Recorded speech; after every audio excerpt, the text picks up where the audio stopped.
Cretans. It just doesn't, for me, it doesn't get old. What's up, friends? My name's Aaron Ciotti. Everybody calls me Ciotti. Welcome to Whoop Wednesday. We are going to dive into the fleet and talk about them, fix them if they need fixing, compare them. This is going to be a good one. You're going to learn a lot tonight, I promise. The Mega Impossible double power loop has made me, it's a thing that makes me realize it's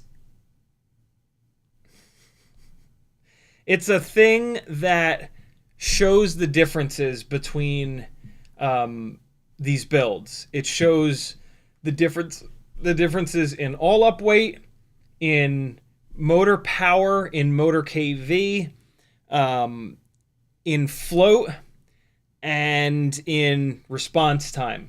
And it's like really obvious. The 1.4 inch builds don't do this well. And that's really cool. Like it's really cool to have like a maneuver, a thing that I can do with these different builds that that really brings out a lot of those differences. And it's a perfect opportunity for you all to kind of to show you all that and discuss it and talk about, like, if you want something that's really floaty but sacrifices a little bit of response time, but still has good power,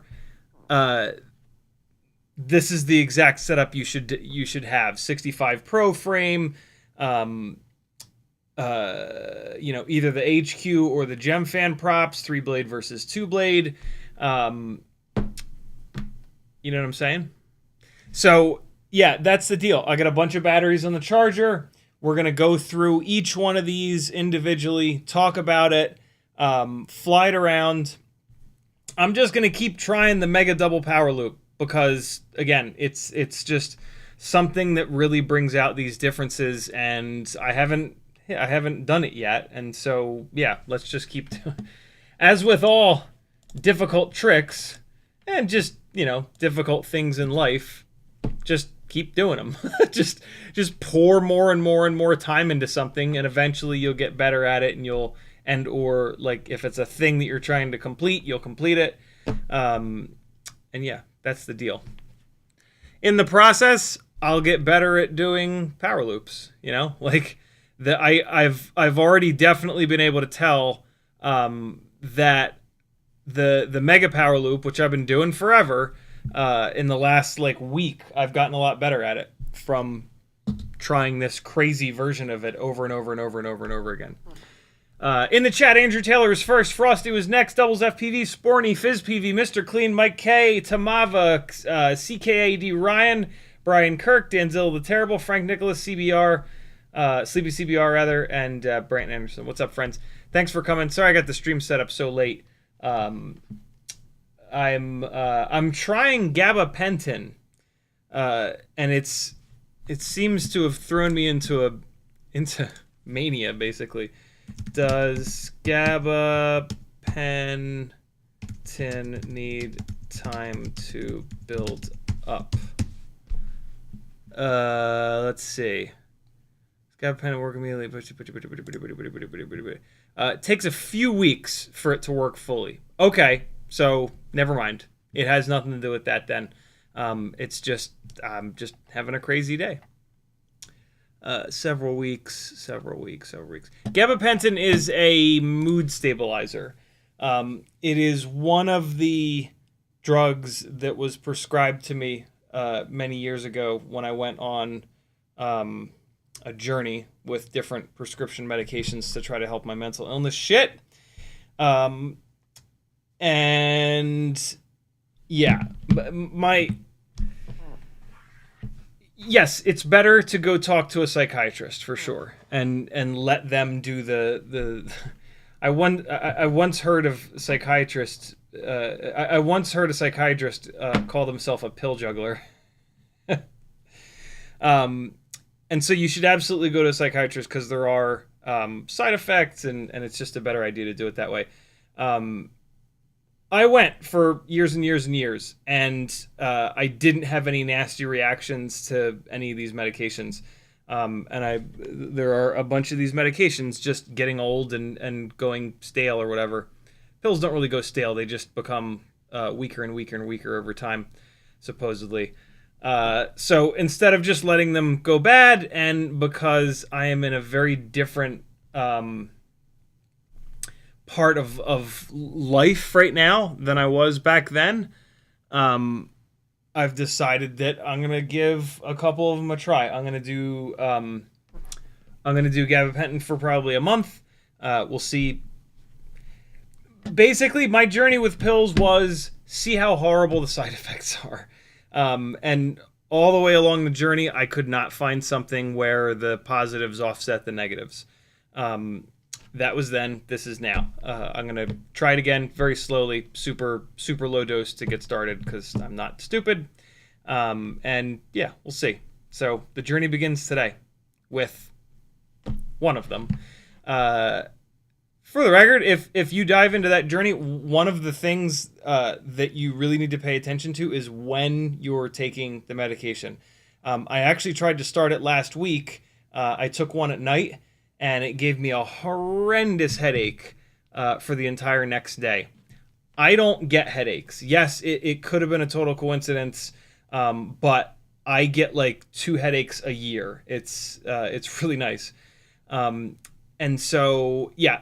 That I'm not taking it at night. Today I took it first thing in the morning when I got up, and I've been totally fine. So we'll see. Yeah, it's a mood stabilizer, and it's also commonly used for anxiety, which are 2 things that I struggle with. And so we'll see. If this even if it kind of helps, it's there's a couple other things that I am going to try just to kind of see. So, welcome to insanity. Welcome to the game, my friends. There's your mental health talk for the live stream. If you want to talk directly to me in the chat, type CiottiFPV. It'll light up an orange. If you want to get somebody else's attention, type their name. If you type if you want to get Tamava's attention and you spell their name correctly in the chat, for them, their own name will light up an orange. You can do this for yourself. If you type your own name into a chat message, it'll light up an orange, and you'll get to see what half my chat looks like. So yeah, tag each other if you want to get somebody's attention, me specifically. I don't read chat comments that don't have me tagged in them, because I respect your privacy. And if you want to talk shit about me, I don't want to see it. Danzilla Turtle says, yay, it's that time again. Howdy, CiottiFPV at all. Sleepy CBR says, what's up, CiottiFPV and gang? FizzPV says, do you know why a brand new bind and fly would have a PWM plug hanging out the back like the XT30? What's a PWM plug? I'm not familiar with that. PWM is a frequency that the ESC runs at. Did you mean JST plug, maybe? Let me know. Tag me again. Kozak says, hey, Ciotti, hope you're having a good night. Did you ever find the best Walksnail whoop? Sorta. Best is fucking Canon, you scumbags.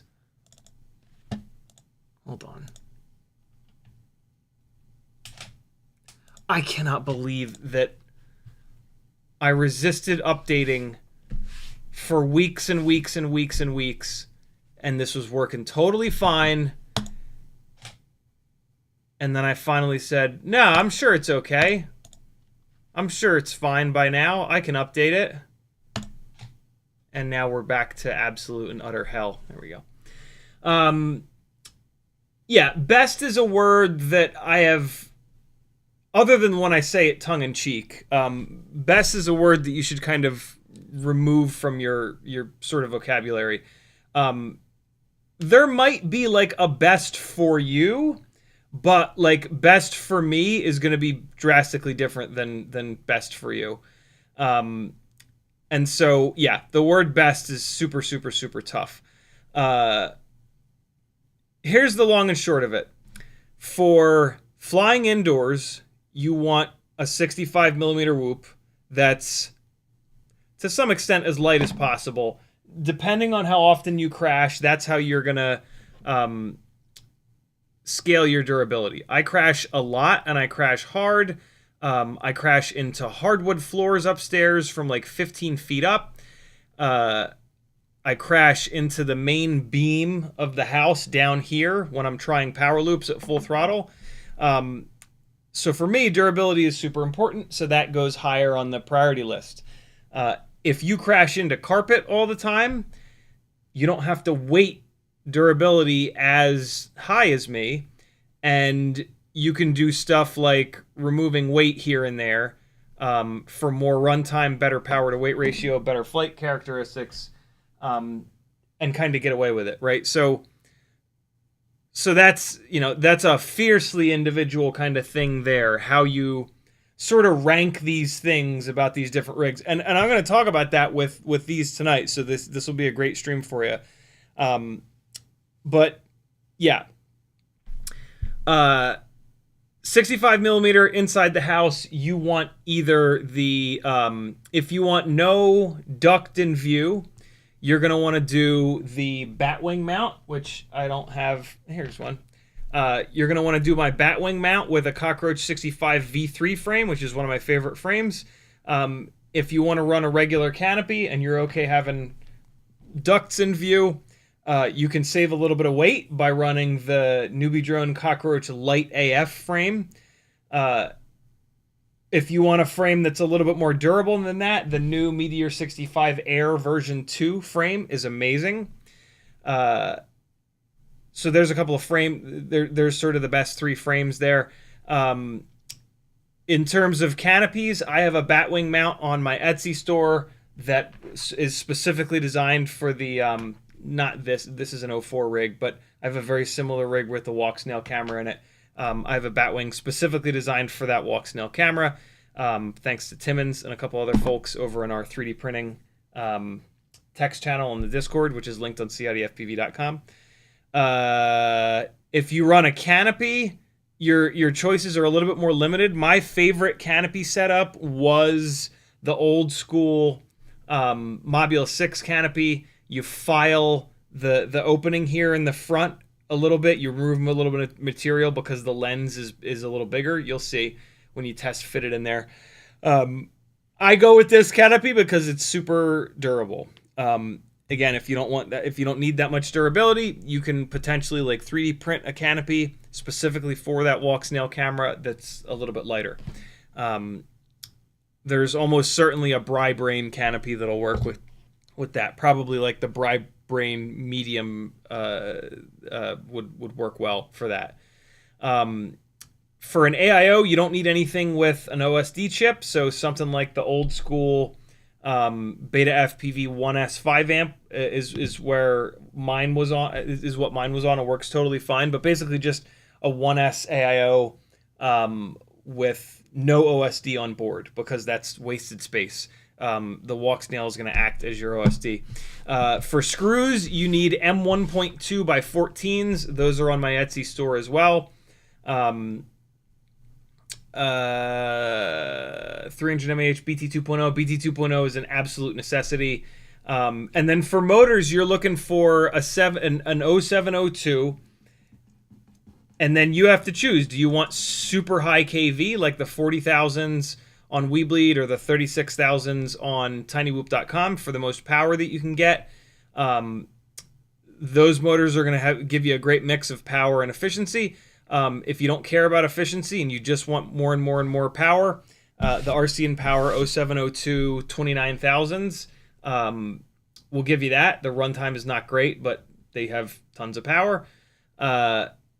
The one thing you're going to have to worry about with Walksnail is browning it out. So I don't necessarily know if I would go with those RC & Power motors. I would probably stick, and I did stick with the Happy Model motors, 36,000, 40,000, 32,000. However much power you want versus efficiency. The higher the KV, the more power, the less efficiency. And then for propellers, again, pretty individual choice. At the moment, my favorites are the HQ 1.2 by 0.9 by 3s. But if you want a bi-blade, HQ has the 1.2 by 1.2 by 2s. So yeah, bunch of different options. Tri-blades are going to have more grip. Bi-blades are going to have more slipperiness, like when you're off the throttle. If you want to go off throttle upside down and go all the way across the room, the bi-blades are going to be how you do it. So yeah, there you go, man.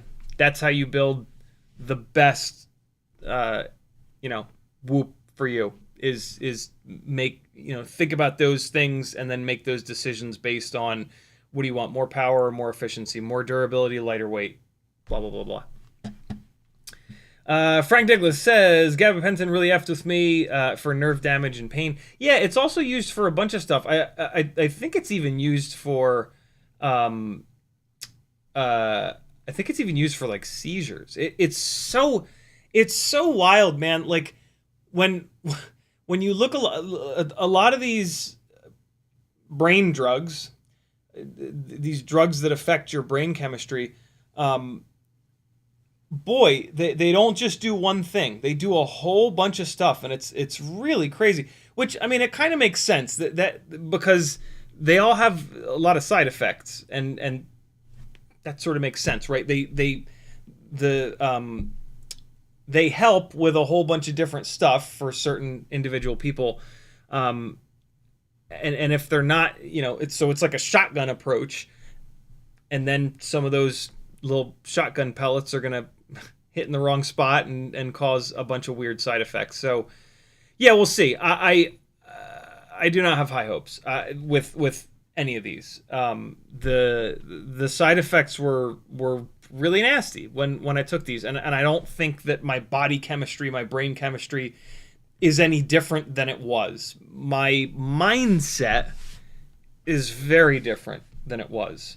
And that matters. So yeah, we'll see. But I have a feeling that this is not going to really. Here's the other thing, man. Like, especially with these ones that take a couple of weeks to ramp up, it's so hard to tell. if they're doing anything positive. Like, the side effects are usually so strong that, like, you know, I have diarrhea every day. Okay, can't do that. Like, that's just insane. And so that the side effects, my journey was that the side effects were so annoying that it made the decision easy. It was like, try this, you know, 3-4 weeks in, nope, screw it. Side effects aren't going away. Move on to the next, move on to the next, move on to the next, move on to the next. So I have a feeling that's what's going to happen again this time, but it's worth a shot, you know?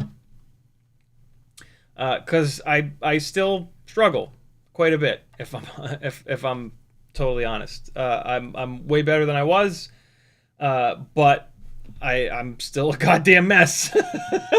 So, and you know, you talk.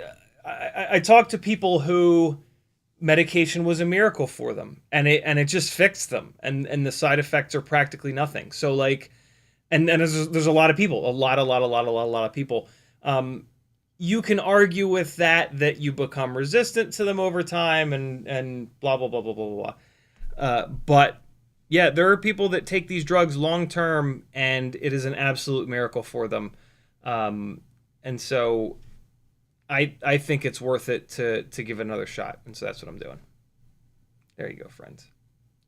Frank Douglas also says you also have to wean yourself off of gabapentin. Yeah, super easy for anybody that's thinking about going down this road. If you get prescribed, I mean, your psychiatrist is going to explain it to you. They'll be very clear about drugs that ramp up and drugs that you need to ramp down. But if you try one of these and you didn't listen to the psychiatrist, you search the name of the drug on Google, you know, blah blah blah. Does it take time to build up in my body? And Google will tell you, yes, it takes weeks, like we just saw with gabapentin, or they will say, no, it's fast acting. If it takes weeks to build up, you cannot just stop it. You have to wean yourself off of it, or it will be really, really nasty. So yeah, super easy way to kind of think about that. If you need to go up like this, you need to come down like this. If it's fast acting, you can just stop taking it. The fast acting stuff, like I think Adderall is one of the more popular fast acting ones. They don't build up. They hit really hard. They do their thing and then they chill out. Those are prescribed typically for folks with like things like panic attacks, where, you know, versus like depression, right? Which is like a blanket of sadness that doesn't go away for weeks or months. So yeah, good call, Frank. Everyday with Bruno says it takes a month or so. FizzPV says pics and general nonsense Discord. I don't see. Pictures from earlier. Oh, look at that. That's some weird JST plug or some shit. That looks like a power plug for. I'm gonna pull that onto the stream. There's nothing that people can't see. Synolog 20 plug and play. PWM or servo connector. Oh, I guess maybe it is a PWM plug. Good call. This is a servo plug, is what this is usually called, I think. This strikes me as a plug for a naked GoPro. This is a Synolog 20. This is a cinematic build. It looks like it's soldered up to probably 5-volt ground and some sort of a UART, is my guess. The UART that it's soldered to is probably for like the camera control, to start and stop the naked GoPro. But yeah, this is almost certain, or a GPS. This is either a plug, and to be honest, you could use it for either. You could use this for a GPS because it needs power ground and a UART, or you could use this for a naked GoPro. I guess you could try to make the camera control stuff work. Don't just push the start and stop button on the damn thing. But yeah, the fact that this is exiting in the rear kind of feels like it's for a GPS. But yeah, power is power, ground is ground, UART is UART. So you could use that for anything. Anything. That's kind of cool that they did that. Little freebie for you. Oh, that's interesting. Spaceman Smith says the manual shows that pad is RT2 connected to a FR Sky receiver for S-Bus, so it's either for a receiver. Yeah. I mean, you could use it for anything. You know, it's good. You would definitely want to look at if that's sending 5-volt or VBAT though. But yeah, that's interesting. That could totally be that if you bought that receiverless, right? If you bought that as a plug and play, no receiver, then that's absolutely what that's for. That's for your receiver so that you don't have to solder. You can just, although you're not going to find a receiver with one of those servo connectors on it, so you'll have to solder no matter what. But in theory, if you could find a receiver with the other end of that plug, you could just plug it in, VHP it down. Interesting. So yeah, there you go.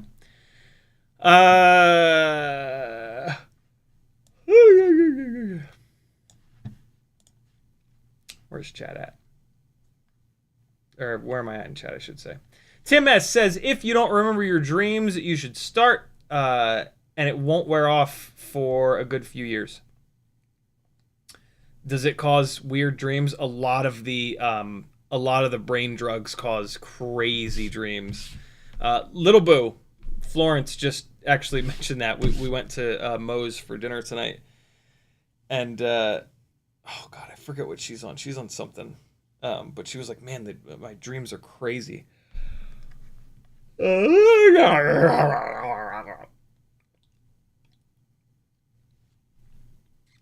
Frank Nicholas says, it made me forgetful, like forgetting to put on underwear, leaving home with house slippers versus shoes.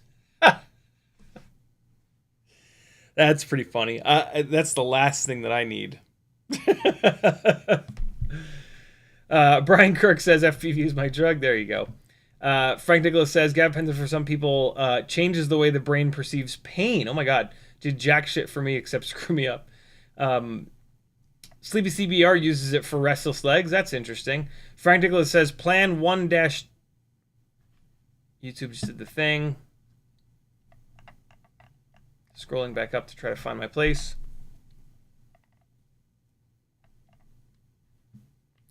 Plan 1 to 2 weeks to lower dose / wean yourself off. Can't cold stop. Yep. Yeah, for me, it's usually like minimum of 2 weeks. 1 week, for some of these pills, 1 week will do nothing. And so for me, like 2 weeks is always the bottom, is always the lower end. And then like I'm either like 2 to 3 or 2 to 4 sometimes. It depends on the ramp up with the medication. Ginger FPVRC says, when's the point? Do you say goodbye to a relationship? I don't want to give up. I don't want to go down the pill journey myself, but I got 2 kids and I don't want to give up on them. Oh my God, brother.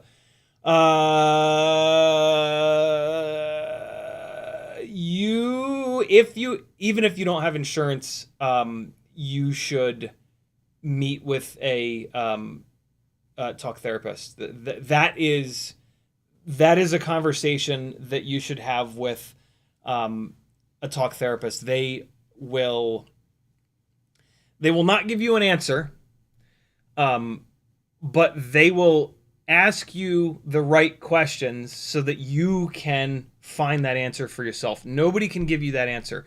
You're the only one that has all of the information. You have all of the good things and all of the bad things. And so you're the only one that's even remotely qualified to make that answer. A question like that, a lot of people will just like, oh, go with your gut, man. I mean, that's really what they're saying. Your gut, just how you feel, is driven by all of that data, all of that information, right? But yeah, the situation that you're in right now is the absolute perfect time to start talk therapy. If you have insurance, it will not cost you much.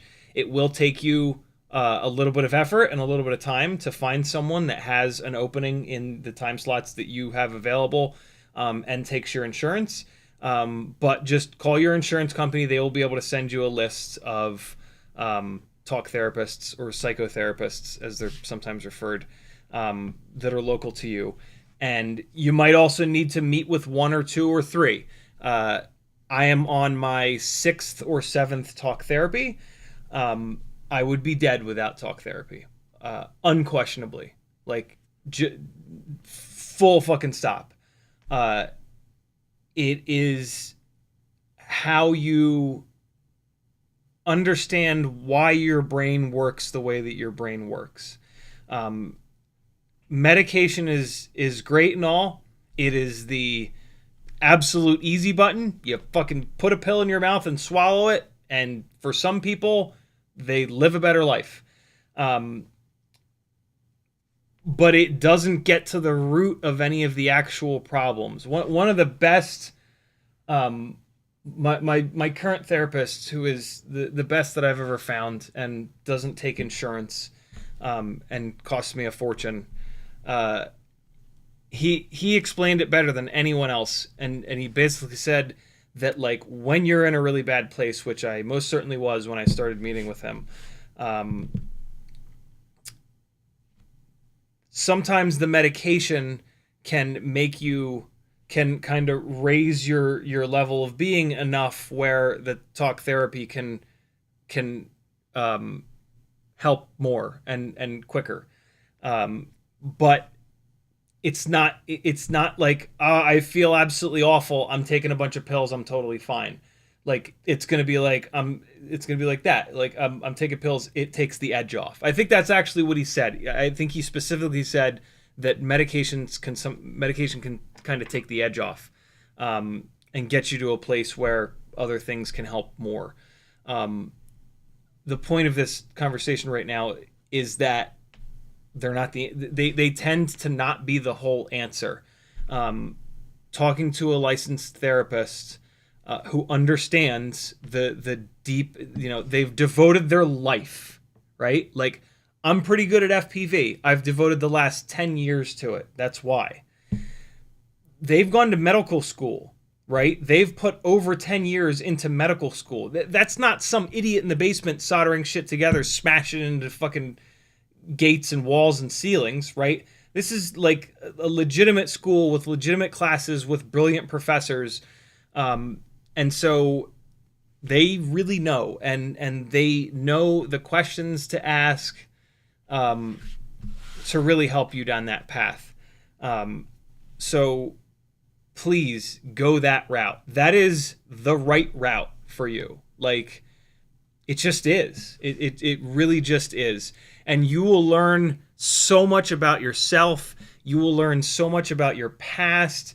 And it is the way to make it through life, in a world that is getting worse by the day. Like, now is the time, like, now is the time. Life is fucking hard. And to white knuckle it all alone is just silly. Like, if this were the 1800s, you wouldn't have a choice. You'd be white knuckling it. It's 2025. There are thousands and tens of thousands, hundreds of thousands, whatever, of licensed therapists who have devoted their lives to helping people feel better, not jump off of a building, get through hard times. This is what they love to do. And so let them. The most well-adjusted, the happiest, the most mature, the most intelligent people that I've met in 44 years on this planet are all folks who have been through talk therapy, whether or not they have mental illness shit or not. When I meet somebody that's like really top notch, almost always they don't have mental illness, but they've also been through talk therapy. That's like the mega combination, man. If your brain is not a piece of shit and you go and spend 6 months, a year, whatever, with a talk therapist to unpack some of the childhood trauma, some of just the patterns that that culture has driven into your brain. Oh my God, those people are gifts. So there you go, man. I hate that you're going through that shit, but life is like that sometimes, and this is the way. I can unequivocally tell you that this is the way. White knuckling it through, and just kind of asking randos on the internet is only going to get you about this far. If you're not ready for talk therapy, but you want to see what that's like and how incredible it can be, look up Healthy Gamer GG. I'm going to type it into the chat. Healthy Gamer, you fucker. Healthy Gamer GG. That is Dr. Alok Kanoja. He is a licensed therapist who he had a private practice for many years. He has a very unique approach which mixes Eastern and Western medicine, which is super cool. He is a gamer. He had a private practice for many years, but he decided he wanted to try to help more people. And so he started Healthy Gamer, which is geared towards, admittedly, like the younger crowd, the 20, 30-year-olds. But if you're into FPV, you're a fucking gamer, whether you like it or not. And a lot of the stuff that he talks about is absolutely dead on the money. Watch so Healthy Gamer GG is here on YouTube. It's over on Twitch. There's a podcast, a million ways you can listen. On YouTube, if you watch a few of the longer interviews, basically is what he has to call them. You're not allowed to offer therapy over the internet. But that's what he's doing. He's having a therapy session with some of these content creators. It'll give you a window into it, and it's pretty awesome. And so check out a couple of like the longer ones that have a ton of views, and you'll get a feel for what that process kind of is, and like it's pretty slick. He's got a ton of pieces where he's just talking to camera and he just goes over, X, Y, or Z topics. But the podcasts, the interviews, whatever you want to call them, where he has a guest on and talks to that guest for an hour or two, in my opinion, those are really, that's what got me hooked on him. I watched a bunch of those, and I was just like, wow, this is super cool. And you might find, if you are a gamer, you might find an interview that he's done with a streamer or somebody else that and you already watch, and that's even cooler. So yeah, but talk therapy is the way, my friend. If you have insurance, you can probably find somebody that's covered. It'll cost you $20 a session. Go every single week for at least a couple of months. It's going to take them a minute to get to know you. If you go to a couple of sessions with one and you don't think they're a great fit, that's totally fine. Stop, find somebody else. You can always come back to that first person. Again, I'm on my 6th or 7th talk therapist. There is one out there that's the right fit for this current time in your life. My very first talk therapist was amazing, but and I went for a couple of years, and then it kind of got a little stale, and they understand that they want you to stop seeing them. You're going to see them because you're miserable. And so if you can fire them, that means that they've done their job.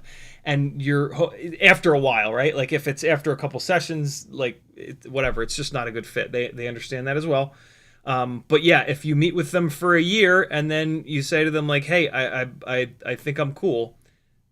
That's great. They love that. That's exactly what they've devoted their lives to doing, is to bring a client in, get them to a place where they don't need to meet with them anymore, and then send them on their way. So, yeah, man, you can do this. Life fucking blows sometimes, but it absolutely gets better. It will not be like this forever. It might get a little bit worse than this, but it won't be like that forever. That's just the way that it is. You know, I've had periods of my life where it was, as bad as it can get. If you catch my drift, and it's not like that anymore. So, and that's, that's just the way it is. Talk therapy, friend. Everyday with Bruno says, just make sure that somebody else is monitoring your mood and your body language. Yep, I've been, I was very quick to say to Maggie, like, hey, look. She's like, yep, she gets it. Branderson says, there's a list in my circle that went out nasty on the GABA. What's that mean? I don't know what that means. Tell me more. Kevin Sumner says, I've never had GABA, but all my pets have had it for anxiety. Really? Usually to chill them out before going to the vet. I'm always, it always makes me laugh, the medications that that vets somehow realize help animals. Animals' brains are different than ours. And so, like, you can't, that's why it's like, yo, don't blow weed smoke in your cat or dog's face. It's not cool. Like, their brains are different, and it might not be as fun for them as it is for you. So just don't do it. That's hysterical that it's one of the ones that helps with pets. That's pretty cool. Benny Bravo says, the 75mm Air 2 frame is cooking. Now my favorite 75mm frame. Is it any lighter than the version 1? It kind of doesn't matter, because the version 1 was totally flawed in the same way that the version 1 Air 65 was, where it would always break in those spots, those 4 spots. So, like, the 75mm Air 2 frame is almost certainly the best 1S 75mm frame out there, depending on whether or not your AIO will fit it, right? But yeah, just out of curiosity, I wonder if it's any lighter. 661FPV says, what's up, Gangly Gang? Fly High FPV's in the chat. What's up, homie? How the hell are you? Lewis says, will HQ 1.5mm 31 diameter props come soon? No clue. I hope so. At the moment, I think the ultralight boards are the only ones, right? What do you mean? I think the ultralight boards are the only ones? I'm super confused. I think there might be I think you might have gotten spell checked. Frank Nicholas says, yep, GABA was originally created for seizure and is prescribed off-label for nerve pain and mood. The successor, I can't say that, has the same side effects, but fewer people have side effects. I hadn't heard of that one. Tim S. says, you're not alone. Lots of us have been on the drug-trying train. Yeah, it's pretty common. It's pretty common. Rexumchi says, what are your anxiety symptoms? I struggle with it as well. And I've found all anxiety drugs to make it worse, essentially, and just makes me more worried about the side effects and such. Oh, God. I'm so deep down this mental health rabbit hole that I don't know if I could really list my anxiety symptoms out. But, yeah, it's just kind of all over the place. But yeah, no, your situation is pretty similar to what mine was, which is why I'm not. My hopes are very low, but worth a shot. Every day with Bruno says I was so bad off I had to take the gene site test to figure out the right combo. Better now, kinda. LOL. Yeah, it's funny you mentioned that. So there's there is this genetic testing that they can do that supposedly will give you a better idea of which SSRIs and other brain pills will work best for you. Dr. K weirdly just talked about this on a podcast with a live streamer. Not a podcast, a live stream. I listened to it as a podcast on Apple's podcast application. And what he said is that the majority of the studies that have been done have shown that it is right around 50-50. Whether or not patients who did the genetic testing and then used that to figure out what medications that they would be on versus patients that did not, there was not a significant increase in effectiveness with the group that did the genetic testing, which is kind of annoying. And so, yeah, might work, might not work.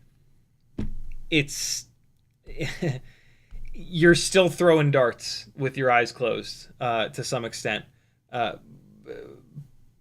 You know, at some point you might hit the bullseye, or you might hit your friend standing to the right of the dartboard in the eye and blind him for life. Rex says that is for an S-Bus receiver like Spectrum or Radiolink. Yeah, there we go. We got there. I'm way behind on the chat. FizzPV says the GoPro cable goes to DJI plug. Yeah, like what I'm that servo plug would never plug directly into any GoPro product, but what I'm kind of thinking is that they connected those three, you know, they just dropped that in there so that you've got power, ground, and S-Bus potentially for a naked GoPro or for, you know, something else.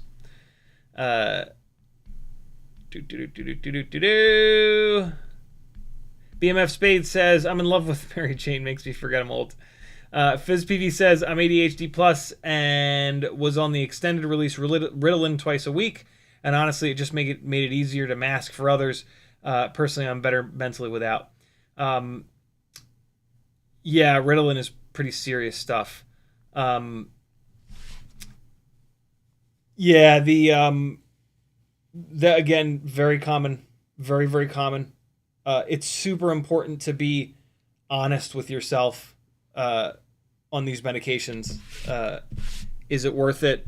Is it actually helping anything? It's hard, man. It's really hard to tell if it's actually doing something. There were at least 2 or 3 different medications that, like, there were certainly side effects, but I could not tell that they were doing anything positive. Even after coming off of them, right? Like they build up, and you're like trying to notice. You'll stay on them for a while, and then when you decide to go off of them, you're like, cool. Now that I'm coming down, maybe I'll feel it. And for a few of them, it was just like I can't tell anything positive. But see, like, that's okay, because that was your experience. You had a bunch of you had diarrhea every goddamn day. It didn't noticeably make you feel better. The end. Like that's okay. You know, like for me, it's just like, no, I'm a failure because I can't tell. Like, no, if it's gonna help you, you'll notice it. If it's helping enough, you'll notice it. What's one of the main reasons you want to do this with a psychiatrist is that they adjust the dosage. But I mean, you know, basically you meet with them every other week or once a month, and if you tell them that you can't notice any positives, they go, okay, we're going to double the dosage. And then they double the dosage, and then you do it for another month. And there is a maximum. You know, they'll put you on a low dose, and then they'll usually double it, and then sometimes they'll double it again. And usually that's about it. Most medications, you don't go beyond that point. You can just Google it. You can just Google gabapentin maximum dosage, and it'll tell you. It'll tell you, like, you know, the maximum for that specific drug is 600 milligrams, and then you're kind of good.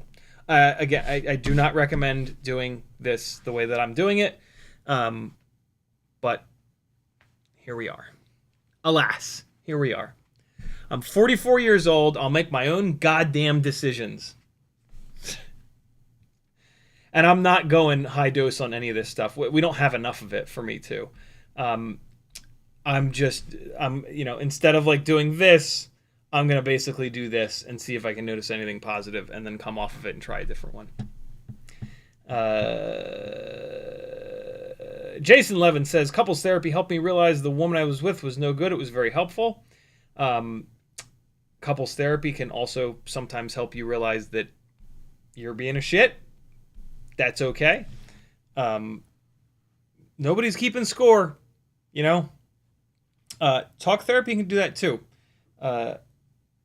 You got to be really honest with yourself. Like, you know, it's hard. It's hard to find out that you're being an asshole, or like something from your youth has messed you up, and it's going to take a lot of work to kind of fix that. That can be really hard to wrap your head around. And but look, like, so what?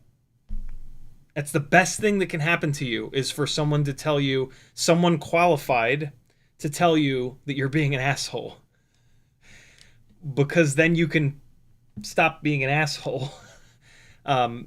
That's super important. And that will improve your quality of life more than anything else.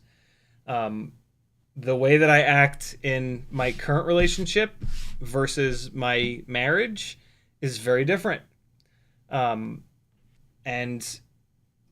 my quality of life is very different. And it took being told by someone qualified that, like, hey, nope, don't do that. That's not the right thing to do. And here's why. Here's what happens when you act in that way. And I would have never known. You know, like, narcissism is a perfect example of this. And every single one of us is at least a little bit narcissistic. Most are not like full-blown narcissists. Like, there's I think there's like 9 main traits of narcissism. And like, to be a narcissist, you have to like identify with at least 5, maybe 7 of them. But like, every single one of us is gonna connect with like at least 1 or 2 of those narcissistic traits. And that's okay. When you find that out, you fucking swallow hard, you suck it up, and you try to be a little bit better. And every day you're a little bit better, and then eventually people around you are happier, you're happier. It's a good thing. It's a good thing. It's hard, but just like every single hard thing in life, if you fight your way through it smartly, you come out the other side, and it's usually one of the best things in your life, right? Like, the super hard shit, if you make it through okay, a lot of times is the best shit. Brand Anderson says, are nasty equals dead, brain a swirled out mess, Gabby equals Penton. I'm super confused. Benny Bravo says, not sure, maybe lighter, weight is 4 grams, and definitely more durable, obviously. Yeah, the durability is why both of the Air 65 version 2 frames are awesome. CiottiFPV says, I recovered my Hummingbird V4 yesterday that I lost on top of a building a month ago. Nice. How'd you get it back? Bren Lugo says, the test was called GenSight. I took it. It was expensive and hasn't helped. Oh. You took one of the, I don't think that's genetic testing. GenSight Biologics. Oh no, yeah, advancing gene therapy for neurodegenerative there's no chance I can say that word. So that might be the genetic one. I spent $250, I think, at some point to take to do a big psychological evaluation. There was not like a name for it. But it was hours and hours of testing, all kinds of different testing and interviews, to just kind of figure out what my mix of anxiety, ADHD, depression, OCD was. And that was pretty effective. That was nice to be able to. This was when I was in between talk therapists, I think. And that was super helpful to give the results of that test to a talk therapist, to give them a starting place. But the absolute most important thing, in my opinion, is to just do something. Start watching Healthy Gamer. Go to your first talk therapist. If talk therapy is the way. If you're not ready, Healthy Gamer will introduce you to it slowly. But yeah, talk therapy is the way. You spend a bunch of time being completely honest with somebody who's, again, devoted their life to this. That's one of the big keys, is to be completely honest. They can't tell anyone legally, unless you go in there and say, like, hey, I'm going to go murder so-and-so tomorrow. Then they're going to call the cops. But if you tell them that you have thoughts about murdering your dog, cone of silence. You know, they've got rules in place where they can't and won't. I mean, like, murder's one thing, but, like, you know, if you tell them you have thoughts of self-harm or whatever, like, unless there's like an immediate, you can be honest with them. And you need to be honest with them. And yeah, do it. Dave S says, okay, FPV conversation time. Thoughts on the new TX15? I don't see anything on there that makes any difference. It's just another transmitter with a bunch of silly features that nobody's going to use. Is there something about the TX15 that is actually useful, or is it just another transmitter? I mean, it's cool that it's got, I think it has Gemini built in, but I don't know. It's the wrong shape for me. I find that shape transmitter super uncomfortable, so it's not for me. But I'm curious. I didn't watch a bunch of the reviews. I skimmed a bunch of stuff, and I didn't see a single thing that really mattered, and then I just said to hell with it, and I didn't bother watching any of the reviews. For anybody that's watched any of the reviews, is there anything on there that's actually worth anything? I think it is kind of inexpensive, though, which is nice for somebody that doesn't have a transmitter. But, like, is there any reason to switch from your current transmitter to that is the main question that I have. It doesn't seem like it. Sporny says, I found positive affirmations made a big difference. No toxic positivity, but suppressing negative thoughts and patterns.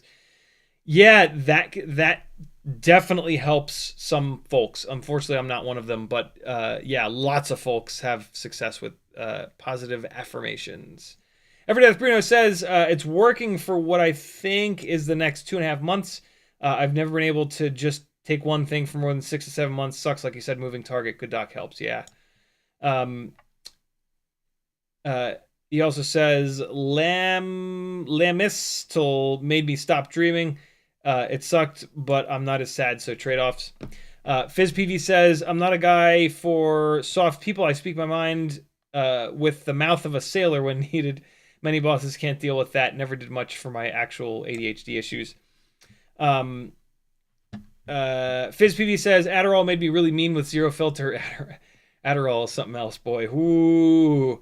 Adderall just felt like straight up taking drugs. Like, I would take an Adderall at work, and that was like the overarching thing. It was like, oh, cool, I'm sitting at my desk at work doing hard drugs. Like that, I did not like it. I'll try it again, but whew, that is some crazy shit.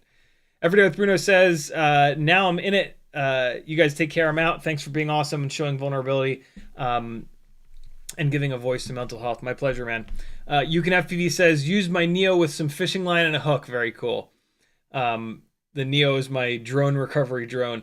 I'm assuming that the camera looks damn near straight down in order to be a recovery drone. Fly High says, same adds dual band, but not.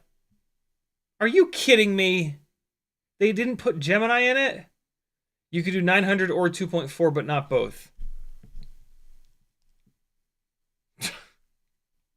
Wow. That's so stupid.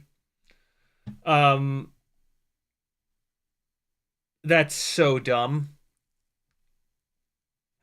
Basically, what that means is they didn't put a second transmitter into it. If it can only do 900 or 2.4, it's one transmitter in there that has the two different bands. In order to have Gemini, you have to put a second transmitter in there. So they essentially saved $10. Now, what they really did is they made this their less expensive option. that costs them $5 less to make because it only has the single transmitter, and then they're going to sell it for $100 less. And at some point here, they'll come out with a T15G that costs another $100 but has Gemini. That's super frustrating. That's super, super, super frustrating that they didn't put Gemini in there. But hey, capitalism. Make more money. Bren Lugo says color touchscreen and faster processor with the highlights in the new TX. Yeah, so nothing. So no reason to buy it. Got it. Thanks, guys. Fly High does say nice they added features without increasing price. Okay, fair enough. But it doesn't sound like any of those features matter. You Can FPV says, yeah, the Humble will go straight down. The mini series drones are, the Neo. That's a weird spell check. It corrected Neo to Humble. Oh no, Gimbal. You typed Gimbal and it spell checked it Humble. That's funny. We'll go straight down. The mini series drones are better, but not. I gave them to my father-in-law when I started flying at FPV. All right, caught up on chat. It only took an hour. That's okay. The Q&A portion is always the most informative. Let's dive into the fleet. Hold on, I got schmutz all over the desk here. Let me get this bunch of flux residue off here. I have since everything was all torn apart back here. Since none of the shelves are here, the shelves are all over the goddamn room. On the back of these shelves, you can kind of see them. I've got LED light channels, ballasts, I don't know, things, and addressable. I had addressable LEDs in those channels, and then the very first, and so what I did is I set them up with. Well, they're all over. Here's one. I set them all up with. I set them up to be. Son of a bitch. I cut this one off. Ah!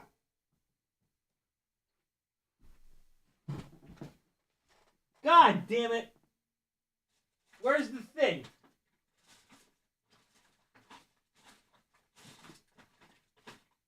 Well, you're going to have to use your imagination. I can't find it. But you can buy balance plugs. You can buy male and female balance plugs.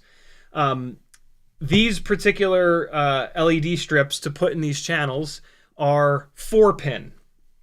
Kind of an old school design. Power, ground, and then RG. It's weird, but... and so what I did is I bought a bunch of 3S balance leads because 3S balance, male and female, 3S balance leads have 4 wires. I've got back here, I normally have 3 IKEA shelves. The 2x2 over here, the 4x2 here, and then the 4x4 here. And so what I wanted to do is have one big line. So what that meant was I would have one strip on the 2x2 IKEA, and then I needed to have it disconnect to the next one, the big long run on the top of the 2x4 cube IKEA thing, and then it would have to disconnect again over here to go up, and then I figured, fuck it, I'll do another disconnection here, over, and then it actually goes down too. And so... yeah, I did that with balance leads. Well, what I didn't think about is that I was soldering these balance leads to ultra cheap Chinese flat PCBs that were like they sell on Amazon for like $20 for 100 feet, right? So it's like the shittiest possible quality, thinnest PCB you could possibly imagine. So I got it all set up. I was all excited, and then it was set. It looked great for like 2 live streams, and then I had to move it. I had to move one of the shelves, and I was like, perfect.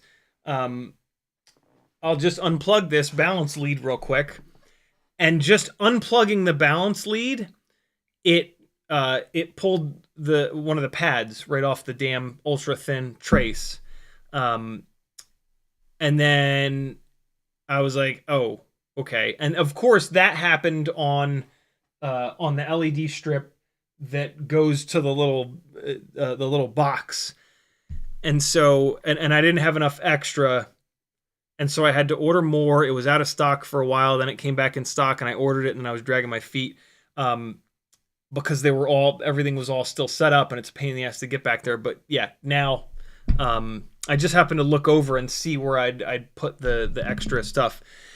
And so today I finally jumped on it and I resoldered it. And so what I realized, the solution to this, what I realized is E6000. I solder everything down as clean as I can without overheating it.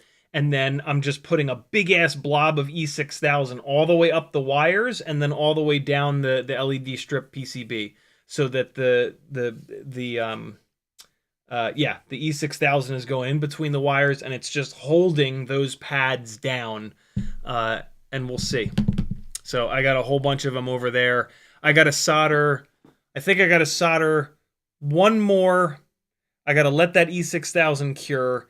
And so like 3 or 4 days from now, I should have this good to go.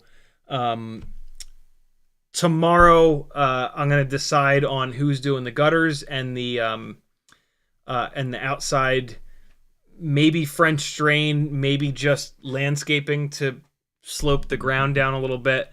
And so, yeah, this shit'll be back together within probably about a week from now, would be my guess.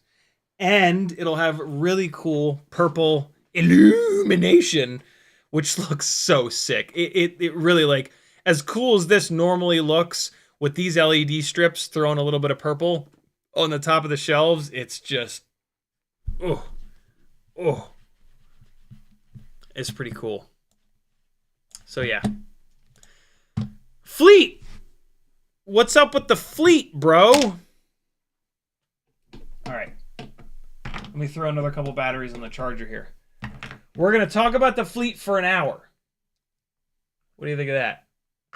FizzPV says, if you need a better solution, I have different suppliers. We order an insane amount of LEDs.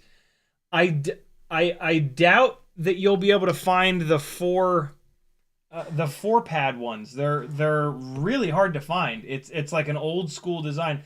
They've really gone towards the 5 pad and 6 pad now. But at this point, I ordered enough since it was out of stock, and I was like, ah, shit. I ordered some extra, so I actually have an extra 100 feet, I think, so I'm good to go. I appreciate the offer though. But yeah, the 4-pin ones were very tough to find, but I did find them. Sporny says, on the topic of LEDs, I discovered today the TBS Tiny LED Femto, perfect for small frames. I don't think I know that. Danzilla says, skip the French drain, go for a koi pond instead. Yeah, I'm probably not doing the French drain because it's going to be just ridiculously expensive. And, like, the flooding is not that bad. I think the guy that's talking about just doing the landscaping, I think that's the route that I'm going to go. But I got to look at the quotes. Mongo FPV says, at Ciotti, he forgot the FPV, but I just happened to see it. Where's the helmet? Where's what helmet? All right, here we go. Jesus, Fly High's last LED order was 17 kilometers. That's ridiculous. Let's start with the 1.4-inch builds. Which is this one that I'm holding in my hand, this one here, and this one here. So, I did these 3 builds when I was trying to figure out what the hell the deal was with these 1.4-inch setups. And so, I am going to pull 1, maybe 2 of these apart, because I've kind of figured that out now. which kind of setup is best. Like, for example, one of these builds, I think the one that I'm holding in my hand right now, is on 40,000 kV Happy Model motors. And this is the worst of the builds. And they're direct soldered. And this is the worst of the builds. The 40,000 kV 702s are not the right match for these bigger, heavier, more draggy 1.4-inch propellers.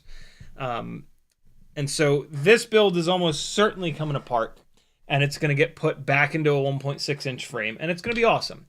And that's this right here. This is a Mobula 6 2024 version 1 with no motor plugs and the direct solder motor pads. And then I swapped it over to the old school Mobula 6 canopy, the Runcam Nano 3 ORT Micro V, and I've got the Gemfan 35mm S propellers on here. Let's fly this, and I'm going to tell you more about it while I'm flying it. While I'm trying to do the double impossible power loop, really, is what's about to happen. Project Mockingbird's in the house as well. What's up, brother? So yeah, this... I had a feeling that this was not going to work. One of the other things we're going to do is take a look at the RPM that these things are able to hit, and that's going to help you understand why this is not a good choice. The main reason that I did this build, even though I had a feeling that these motors were going to be way too high of a KV, is that I wanted a build on Happy Model 0702s that I could run the Gemfan 35mm S propellers on. Oh, this goggle battery is dead. And so that was kind of the deal with this guy. I had very low hopes for it, and I was right. And so even with... I was hoping that I could like motor limit it down, but I had to motor limit it down so low. I've done a very similar build with the 32,000 kV Happy Model motors, and it's awesome. It's so much better. 40,000s are for 1.2-inch props only. Go figure, right? Like, it's crazy KV. Please tell me I have another goggle battery charged. Please tell me I have another goggle battery charged. Oh, no! No! Come on. No! Hold on. No! Come on. Please.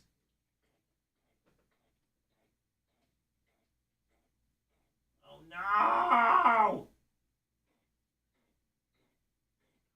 Oh, shit. Here they all are. No! Let me guess. They're all dead. Ugh! All right, hold on. I can pull the battery out of the...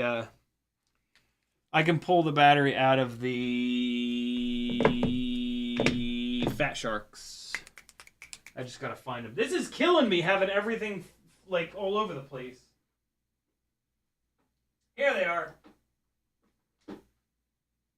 Oh, and it's fully charged. Hell yeah.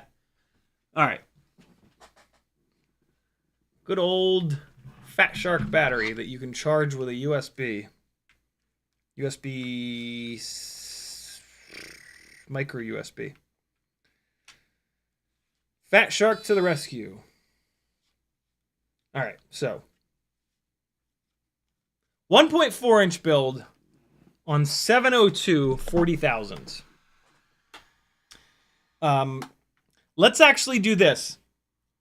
I'm going to give you a direct one-to-one. We're going to take the same battery and we're going to run it on either one of these rigs. These are both on Happy Model 702s.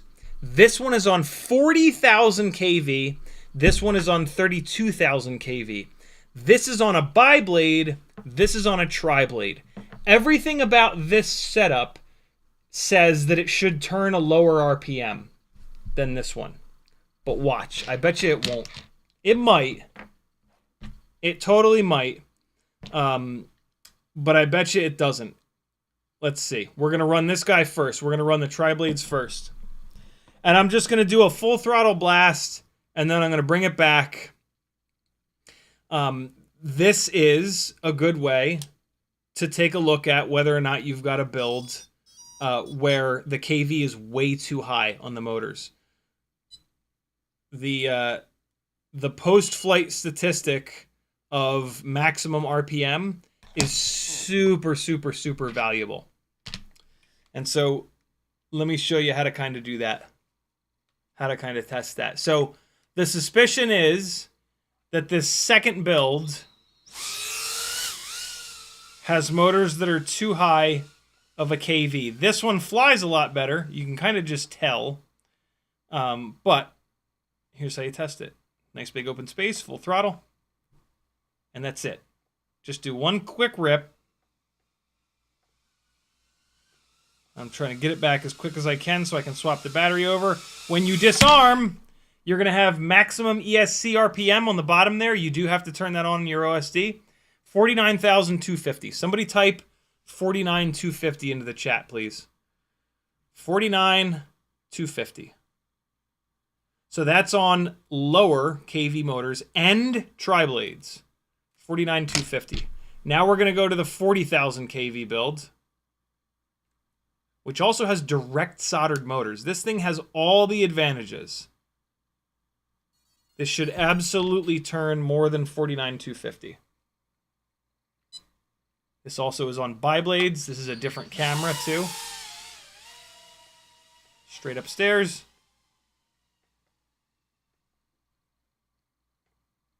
And here we go. Nope, that wasn't good enough. I got the elevation up a little too high. There we go. Perfect. The only disadvantage here is that the battery is sagged down a little bit, but let's take a look. 50,033. Let's go back to the other rig real quick. So the difference is like 750 or so. That is nowhere near a big enough difference to offset the fact that we went from tri-blades to bi-blades and 32,000 to 40,000. And so there we go. Just for the sake of argument, we're going to back this up with this guy.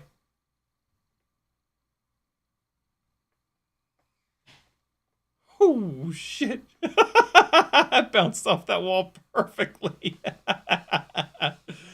I couldn't do that again if I fucking tried. 47,983. So the battery has sagged down a little bit. But there you go. That's a really good way to kind of test if you've got a motor. Look, 40,000 kV motors, they should be turning way more RPM. But we're asking too much. These bigger propellers are just not the right match for these 40,000 kV motors.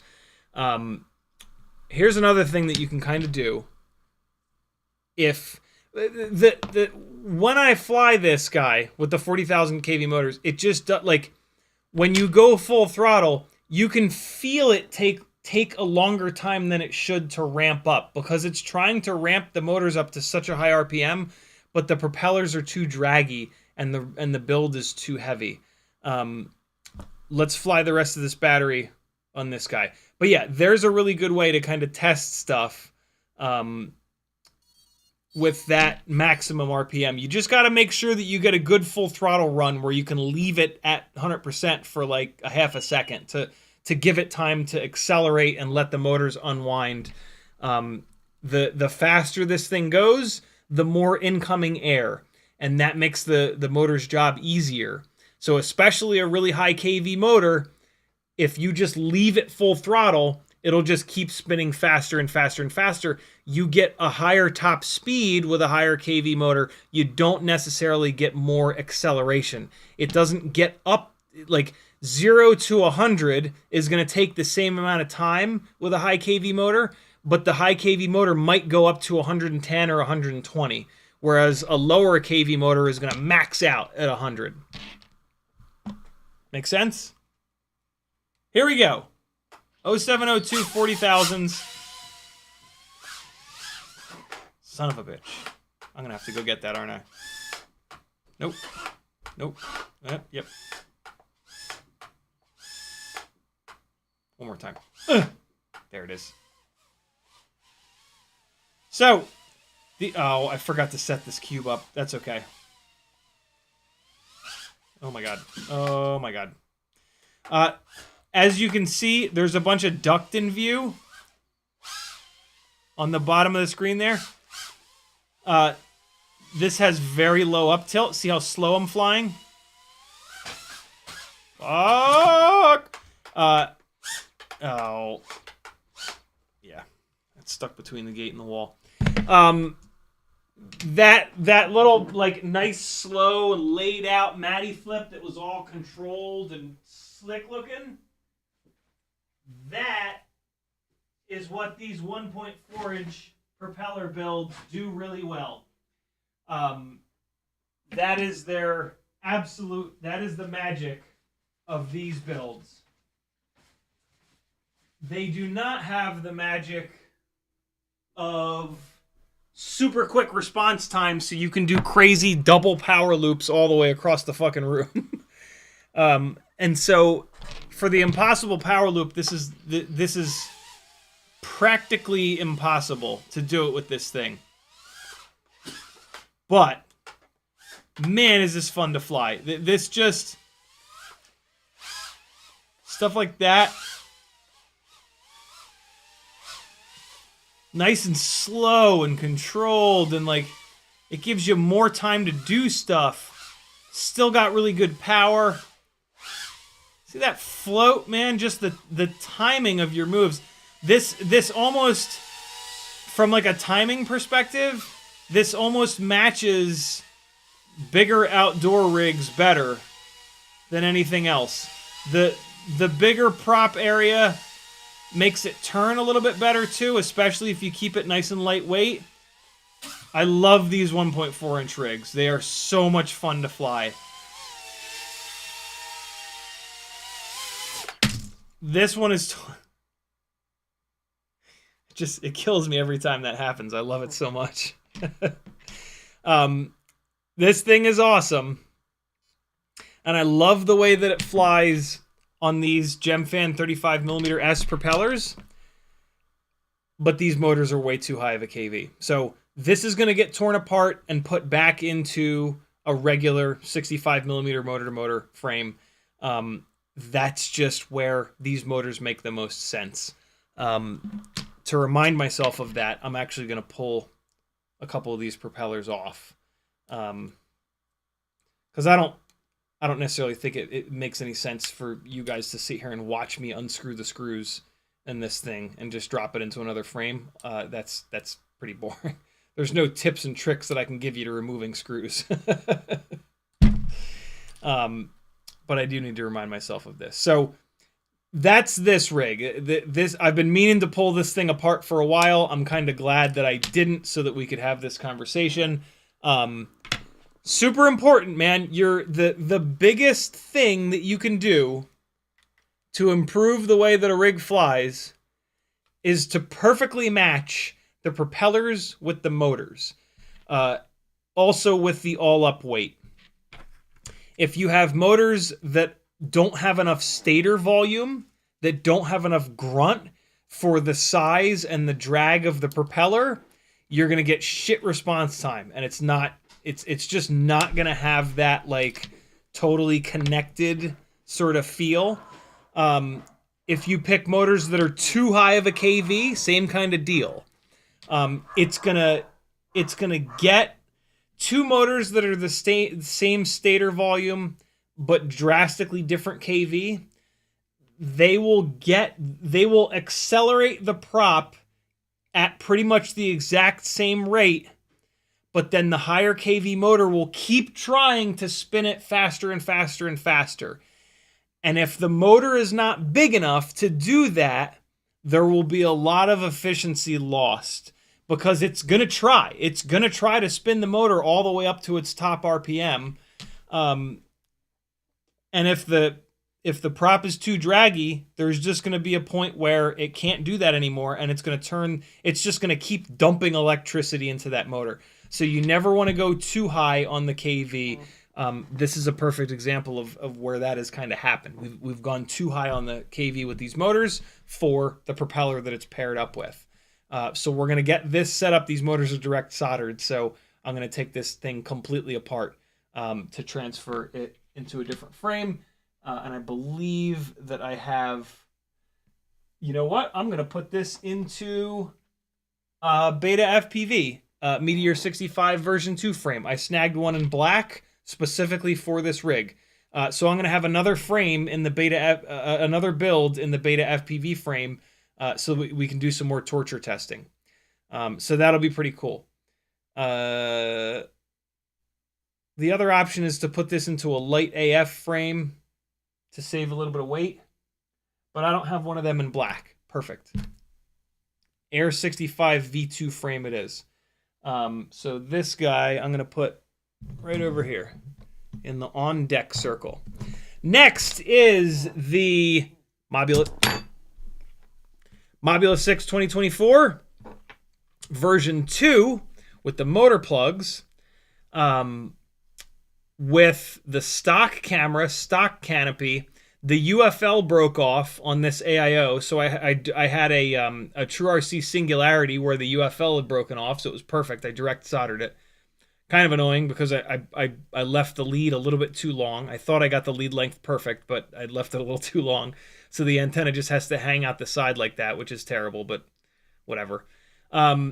This is on the new HQ 1.4 by something tri-blades with 1.5 millimeter motor shafts. And this is my favorite of these 1.4 inch builds.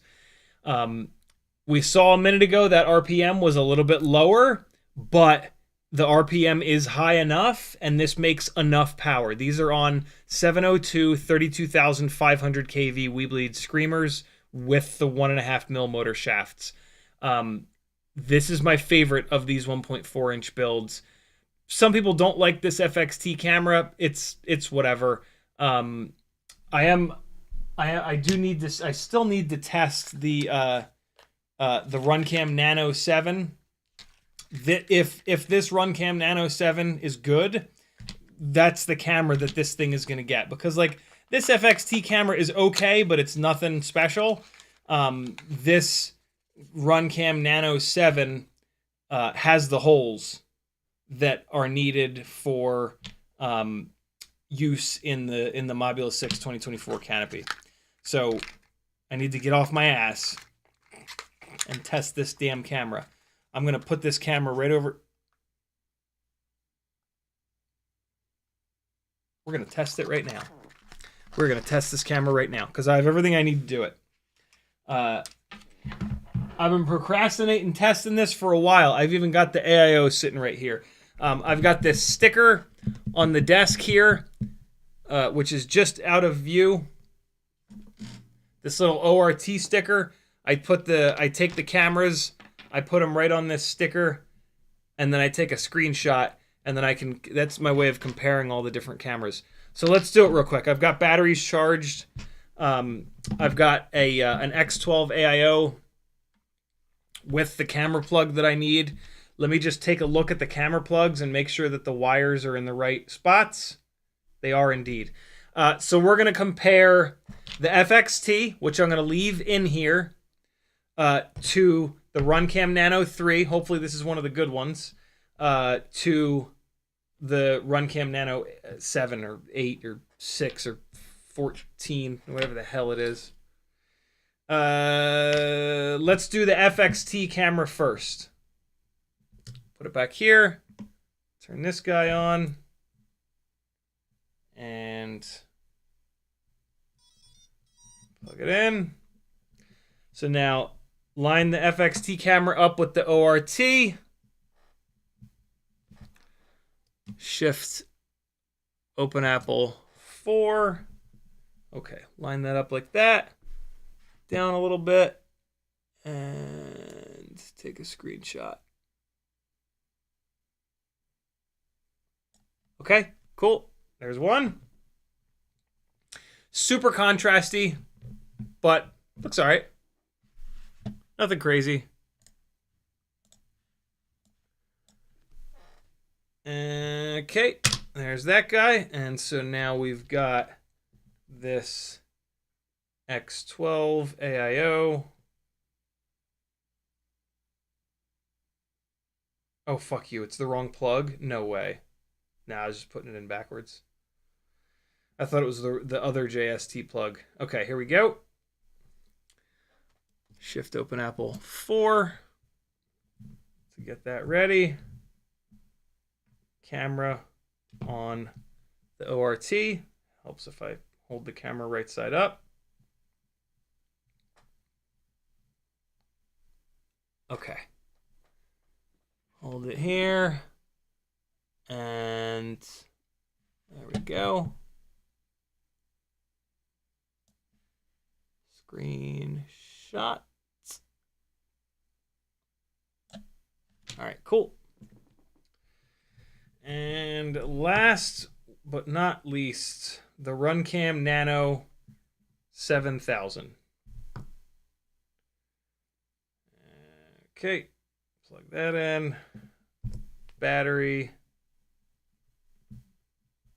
And let's see what the deal is here. Put this over here. Shift open Apple 3. Ah, fuck. I want shift open Apple 4. There we go. All right, hold it on the ORT, right side up. Oh, it looks pretty good. Oh, it's wide. Whoa, it's wide. Holy shit, that's wide. I don't know about that. Screenshot. There we go. Boy, that is, I can already tell you that that might be a bit too wide angle for me. That's going to be a super harsh contrast to the Runcam Nano 3. Some people like that ultra wide angle shit, though. I find it to be a bit much. All right, so here's our 3 screenshots. We're going to go here, and we're going to just pop these 3 open. Oh, boy. Well, I mean, no, it's not that wide. It's not that wide. Let me take this Runcam Nano out of here. All right, so it's going to be Nano FXT Runcam Nano 17. Let's go full screen here, and balls. Can't go full screen. I got to just do this. All right, so there's not going to be a significant difference in quality. There never is. Analog looks like hell no matter what. You son of a bitch. All right, hold on. All 3 of these there. Now I can go full screen. Are you fucking kidding me? Oh my god. Hold on. Open these with preview and... Oh my god, are you kidding me? Preview, please. There. My god. Obviously the Runcam Nano 3. Low field of view. Look over here on the left at these lights, and then look over here at the shelving unit. This is now the FXT. Runcam Nano 3, FXT. We've got the whole side of this monitor, right? On the left. And then on the right, we've only got 2 cubes. So on the right side, the field of view is about the same, right? We've got 2 cubes and then the corner of this cube here on the Runcam Nano 3. And then the FXT, we've got the same thing. But on the left side, it's drastically different, right? So we know this. Runcam Nano 3 is lower field of view. Drives some people crazy. I'm weirdly fine with it. You do get a little bit more detail because it's a little bit more zoomed in. You're not actually getting more detail. It's just more zoomed in. Not that... Other than that, I mean, the color is a little bit different, but who cares? FXT versus Runcam Nano 7. So now left side of the screen, we've got this part of the monitor, and now we've got extra for the FXT, but I think I wasn't holding it quite right. So let's look on the right side of the screen. Yeah, see, right side of the screen, I have a little bit more cube here on the Runcam Nano 7. See this divider here has moved over. So it looks like the field of view is about the same. Let's check top and bottom. On the top, we've got almost the entire round light here. This is the Runcam Nano 17. On the FXT, the top part is cut off a little bit. On the bottom, we can see the bottom of this black tiny whoop and the motors. On the FXT, when I go down, see, now there's less. So the field of view looks very similar between the FXT and the new Runcam Nano. I'm just going to keep flipping back and forth. FXT, Runcam, FXT, Runcam. If you look in the shadows on here on the left, the FXT has some detail here. The Runcam Nano has none. So the Runcam Nano has the contrast kind of cranked up. If you look at these two LED panel lights here, it's totally blown out on the Runcam Nano 7. On the FXT, you can kind of see the grid a little bit. So the FXT is doing a better, it doesn't have as much contrast pushed in. This is a bit much. Like, yeah, a lot of contrast looks cool, but when you lose this much detail in the shadows, it becomes harder to fly. Like you can't see anything here, whereas I can see a little bit here. The pin cushion effect looks to be about the same. Yeah, it just looks like they've shoved a whole bunch more contrast into it. And the FXT is already kind of contrasty. If we go up to the Runcam Nano 3, one of the things I love about the Runcam Nano 3 is that it doesn't have tons of contrast. In the top left here, we've got even more detail in this weird part of the ceiling. FXT, we lose a little bit of detail, but we still have some. The Runcam Nano 17, we've got none. So, yeah. I'm not even going to run this. JPFPV says, how good is Tiny Whoop Pinch? I mean, it's some people like it, some people don't. On my Patreon, I've got a couple of posts with screenshots from testing like 11 or 12 different cameras. The Runcam Pinch is in there. The long and short of it is that the Runcam Pinch does this strange thing, in my opinion, where the center of the frame is like zoomed out more than the other cameras, and then the rest of the frame is kind of normal. So like, I don't know. I don't personally like it, but lots of really fast racers love it. It's fine. I personally don't like the way that the lens is. But that's just me. Why is it so hot in here? I don't hear the air conditioners running. Have they blown up?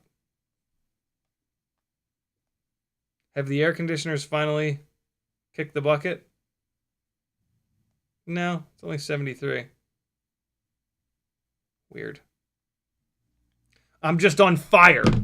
That's cool. That's cool, being able to open the Nest application, turn the temperature down a degree, and 2 seconds later, the air conditioners kick on outside. We are living in the future, for sure. Yeah, that's a shame. It doesn't look like there's any more detail in here. If I keep zooming, if I zoom all the way in like this,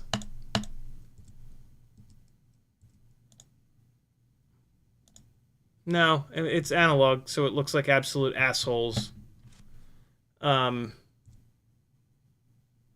no, there's no more detail. It's less green. That's kind of cool. The FXT has this strange kind of green hue to it. No big deal. It's whatever. That's a shame. Anybody want to buy a Runcam Nano 7? It's not bad. Anybody that likes contrast, some people love super contrasty cameras. That's what this is. This is a super contrasty camera, and it works in the Mobile 6 canopy. It's got the holes in the corners, which is awesome because there aren't many cameras that you can say that about. This will be on the Etsy store because it's just I don't want a ton of contrast. Other than that, it's totally fine. Very similar to the FXT. Now we're gonna fly this rig. Look at that, man! We tested it. I got a thing off my. Those two cameras have been sitting over here in the on deck circle for a while. I'm glad to have cleared one out from over there. So now we're gonna fly this with the FXT camera, which I'm totally fine with this FXT camera. It's a little bright, but it's all right.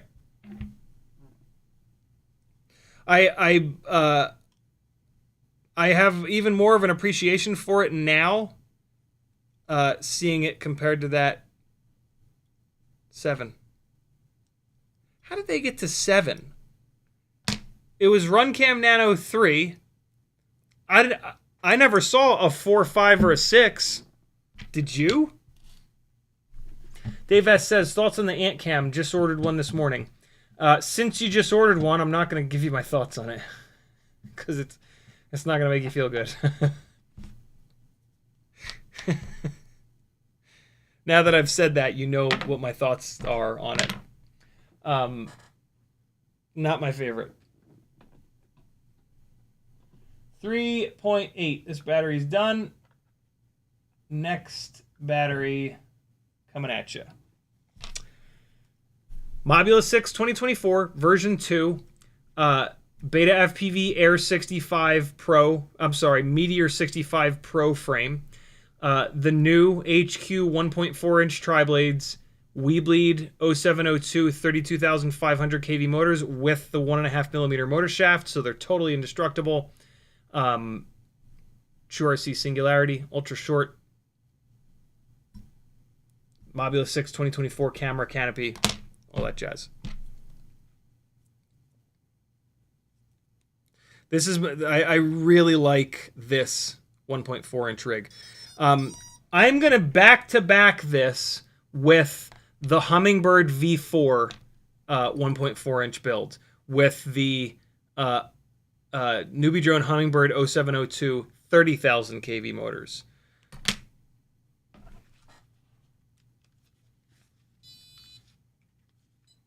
So we're going to go right into that after this one because I want to really like feel the difference between these two. We're going to be going from tri-blades to bi-blades, so that's kind of a mess, but there aren't any 1.5mm motor shaft bi-blades yet in 1.4. So here we go. To be honest, this is more of a test of these propellers than anything else.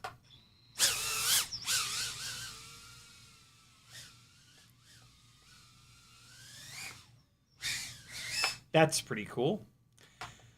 Again, 1.4-inch builds are floaty and slow, and you can just crash constantly with them.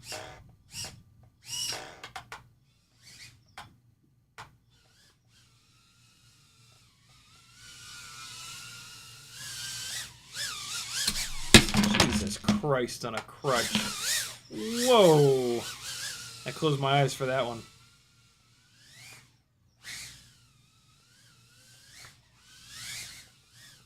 This gate these gates feel like they're not even. Is one of them? No, they're both held on. You know, see how controllable that dive is? Usually this dive is like, oh my god, get it out of there as quick as possible. With these 1.4-inch builds, it's like chilling.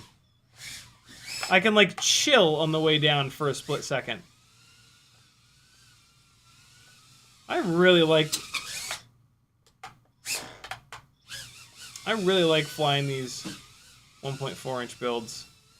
It is way different of an experience. Way less insane. Fuck you! Stop it!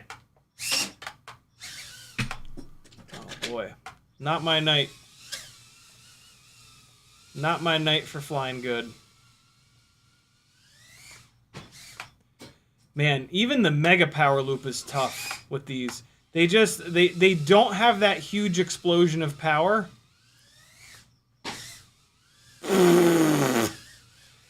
Because the propellers are, especially with these tri-blades, because the propellers are so much heavier,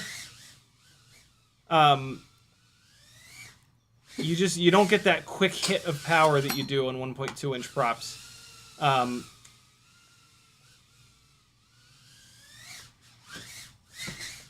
Jesus Christ, man, come on.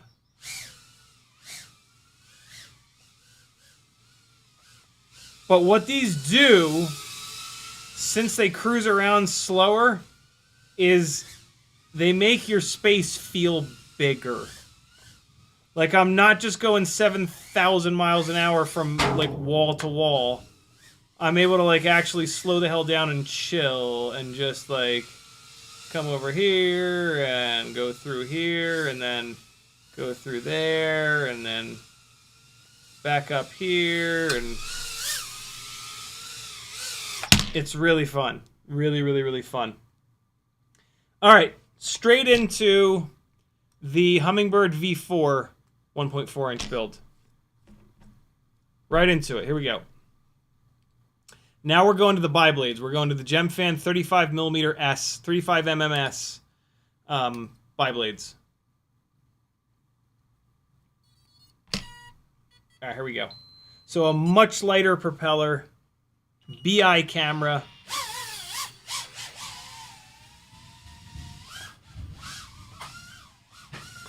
These motors, I believe, make a little bit more grunt. And they're roughly the same KV, even though they're only stamped at 30,000. They're actually a higher KV than that. I'm flying like shit tonight. Whew!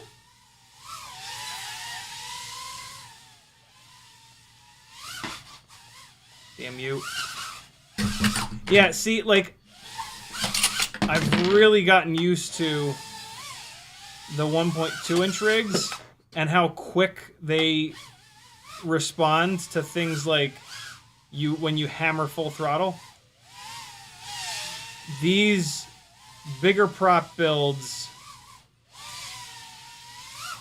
you lose that response time, and it's fucking killing me right now.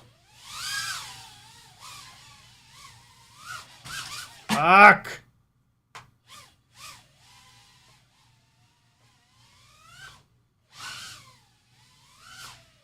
The couch was coming, and I was like, well, at least it's soft and cushy. This battery is hammered ass. This is that one battery that continues to perform horribly. I'm actually going to throw it away. This battery has been abused, and it's donezo.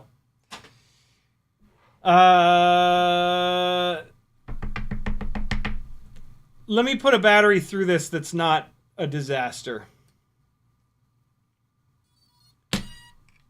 A shitty battery will make any rig fly like ass. That's already better.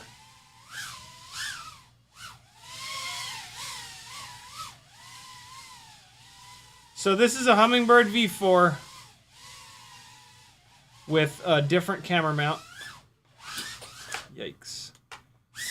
This is a... I forget which camera mount this is. Probably Bri-Brain. Oh! Oh my god. It hit the cymbal, and then the crash recovery perfectly leveled it out. Whoa, Teddy. I was going right there, buddy boy. You gonna shit on the floor again tonight, buddy? I'll kill you if you do. Woo! Yeah, so what I'm having to do is hold on the throttle longer in order to generate enough speed to get to do the mega power loop with this. Usually I can do it like that, but it's coming up short because... Oh! I almost did it! I almost did it. I could feel it. And so I just stopped talking for a second. I'm having to really adjust the way that I do these power loops with this build. Because the response time is so much slower. With the bigger props. But it's still doable.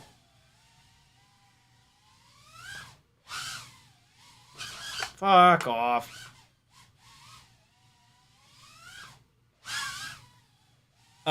It's kind of doable. I'm having to get going so fast here. Unbelievable.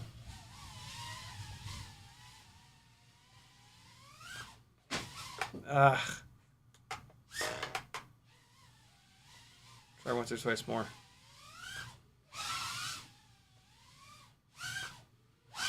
That wasn't it.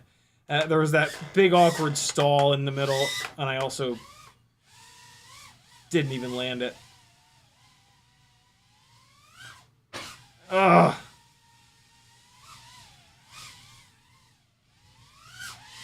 Oh my god. Oh my god. What's happening? Battery's going dead in a hurry. There we go. This thing flies pretty damn good. Let me back that up and go over to the go back to the Mob 6 2024 rig with the tri-blades.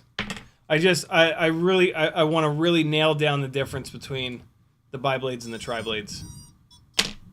I think I'm there, but just real quick. I might just do half this battery and then put it back on the charger. Yeah, so much more grip with these tri-blades. Stuff like that, like it just hugs the corner and comes straight back down. But it's gonna hurt me. It's gonna hurt me trying to do the mega power loop because it's not gonna want to travel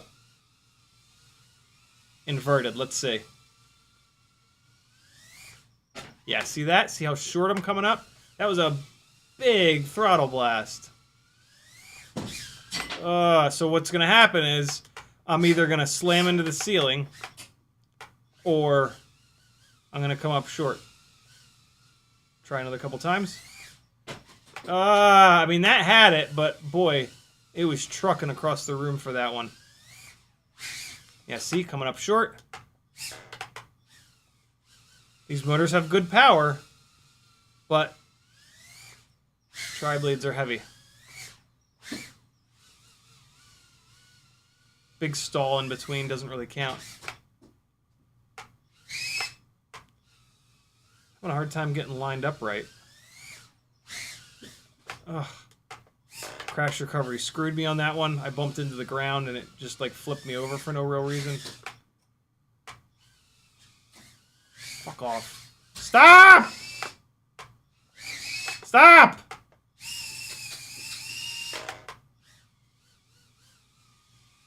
Alright. Another couple tries real quick. God damn. It is so hard to recover these. Oh, that was almost it.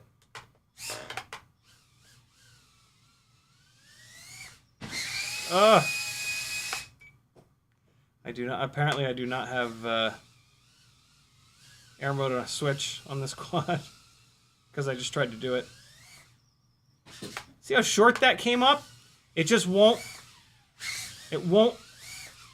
sail through the room. It just, when you get to zero throttle, there's just so much air resistance. But for doing stuff like this, dunk. For doing in-tight stuff like this, or for just hitting, like, there's plenty of stuff that you can do from a freestyle. Like, this is, tri-blades are not just for racing. They're fun. They're fun to freestyle. But you can't hurl them all the way across the room. They're just not for that. The only way to do that is to have this like massive throttle blast And that's just, you know, you have to then adjust the way that you fly. And so, yeah, it's okay. It's fine. It's just a little different.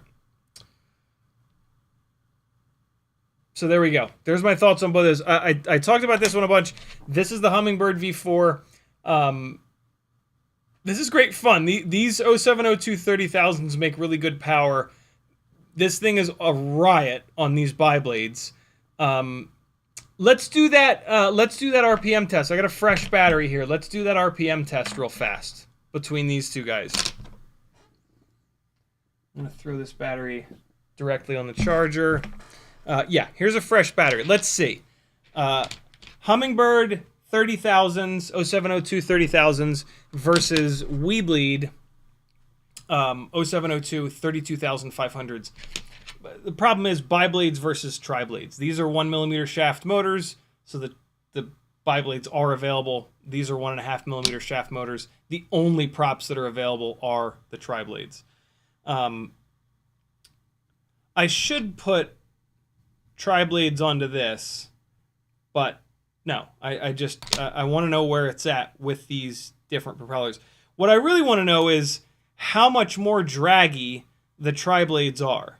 Like, tri-blades are typically a little bit lower pitch, but the pitch is measured per blade. I've recently found out from you beautiful bastards. And so the extra blade is 50% more blade. So a lot of times a tri-blade will be more draggy, but not necessarily. Let's see. Let me do one more. That was a little sloppy. Good. That was a good one. All right. And so that's when the battery was fresh. Fuck you. 49,683. Somebody type that in chat, please. 49,683. I'm going to put this battery... fuck it. I was going to put it on the charger for a minute, but no. We'll just go directly into this guy. Now we're going... So that was the tri-blade rig. Now we're going to bi-blades. This is kind of perfect. Because the battery is now drained down a little bit. Tiny little bit. But now we're on bi-blades. Lower stamped KV on the motors, but bi-blades. And I can tell this camera mount has more up tilt. Oh, God. One more real quick. All right. This flies so much different. 51,121. So that tracks. That absolutely should be the case. What's interesting is the battery is sagged down a little bit. So even though the battery is sagged down, it's still cranking a good bit of extra RPM. Does everybody understand what I'm doing with the RPM? If not, it's okay. There's someone that doesn't get it. I can explain it a different way. Just let me know. You're testing how draggy the propellers are. You're testing how much power the motors have to push the propeller up to a high RPM. And you're testing the KV of the motors.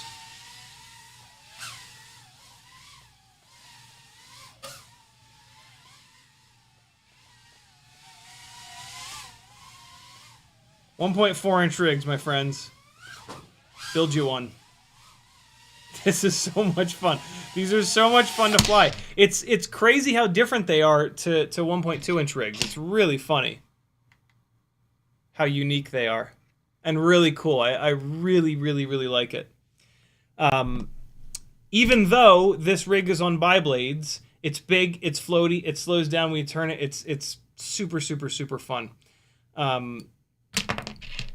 I think I like the 1.4-inch bi-blades a little bit better than the tri-blades, but you can get the tri-blades in 1.5 millimeters, which is just amazing. Like this thing, this build, it's not going to break. These motor shafts are never going to bend, and that's pretty cool. This is a freestyle beast. So yeah, both of these will be staying together. I might switch this to a different colored frame, but I don't know. The mint and purple thing is kind of cool, isn't it? No? Oh well. So yeah, these two guys are healthy. All's right with the world. They both fly great. Let me check the up tilts. No, the up tilt looks about the same, actually. Oh, no. No, yeah, okay. The rig that I just flew, that I said, like, it feels like it has more up tilt. It does. It's got a Bri-Brain mount, which is either 20 or 25 degrees. Kind of looks like 25 degrees. So there you go. There's all the 1.4 inch rigs. Oh my god, how is it 12:07 already? Farts. Okay. We're gonna speed run through. Damn, dude. I was wanting to. Oh god, I made a mess over here when I crashed over here. I was wanting to like repair this rig and shit. That ain't gonna happen. We're gonna speed run comparing these two. I can't compare the third one. Sorry.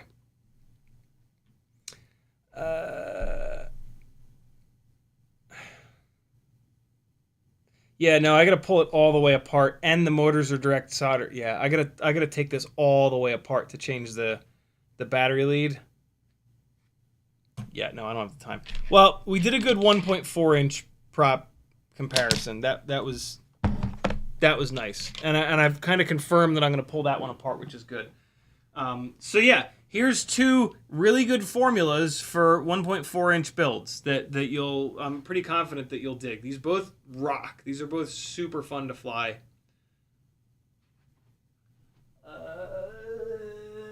Okay. And here. Ah! Come on, man. Get. Got it. Oh, balls. I forgot about this one. Shit.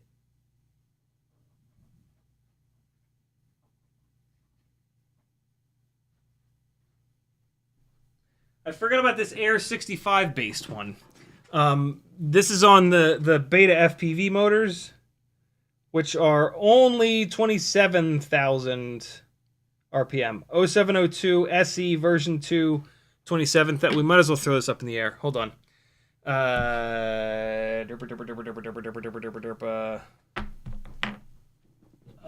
grab one of these lava batteries and throw this guy up in the air on the lower KV.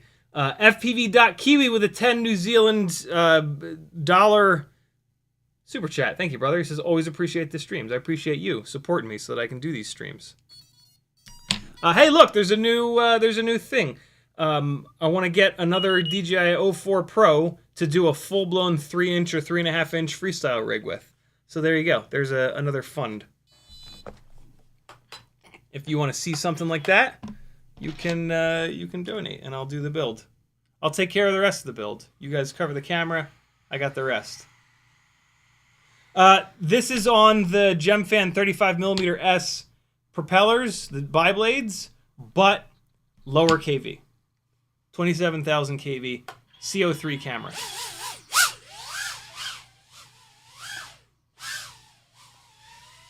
actually feels really good.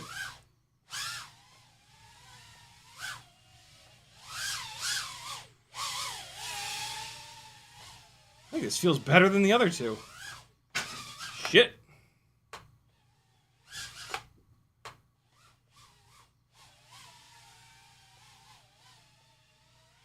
Fuck you. Come on, hit the bottom. As I keep flying different rigs, they all have different hover points, so it's tough to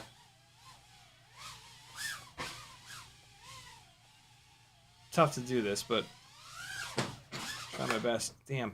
This is now a different amount of up tilt. Damn. Having a hard time.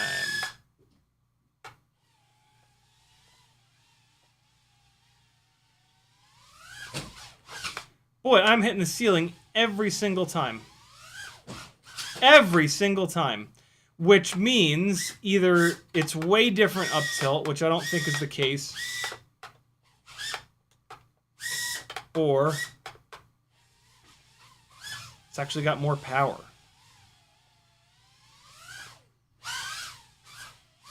What I can tell, though, is that the camera is rotated sideways, which is a huge problem with these goddamn G-string style mounts.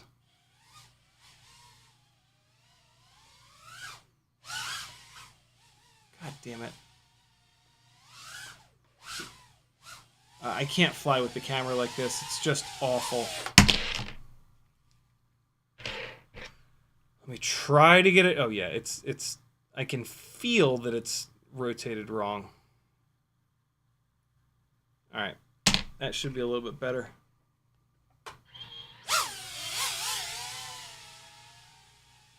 How are you going to make a camera mount and not design it in a way that holds the goddamn camera level? What world are we living in? Still hitting the ceiling. Man, these motors make plenty of power. See how, did you notice how slow that float was there? Bigger props, baby.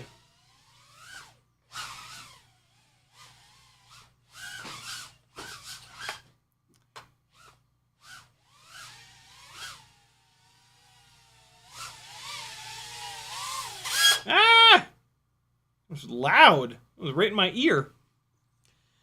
Man, this flies good on 27,000 kV motors. They are direct soldered. Did Rosser test these 702 27,000s, I wonder? Let me see real quick. Let's search for Rosser Tiny Whoop motor. 7 months ago, 11 months ago.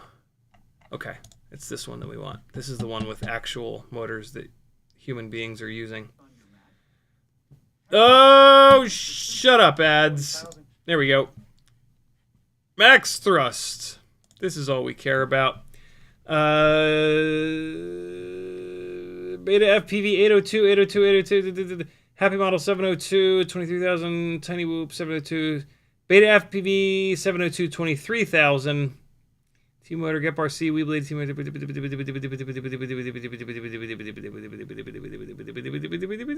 Beta FPV 702 30,000s. They did really well. That's this one right here. Okay, so they didn't test the 27,000s.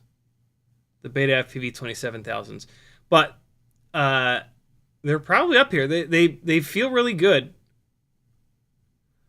Maybe you're on Hummingbird. So yeah, the Beta FPV 0702 30,000s are right next to the Hummingbird 0702 30,000s. And so I just flew both of the... Well, I flew the 27,000 Beta FPV motors. And it feels like these lower kV motors are actually making more power, which could mean that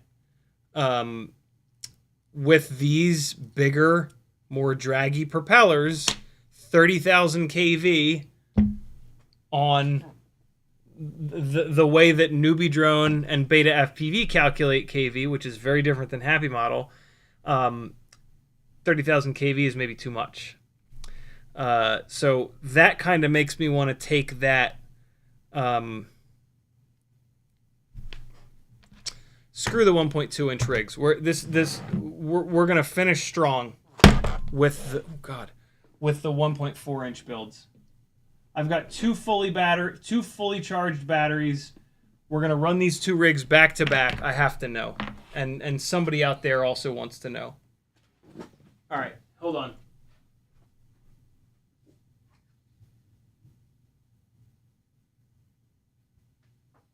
One of these is getting torn down. Okay. So the way that Beta FPV and Newbie Drone calculate KV is either the same or super similar. And so this is a true comparison of 30,000 versus... No, it's not.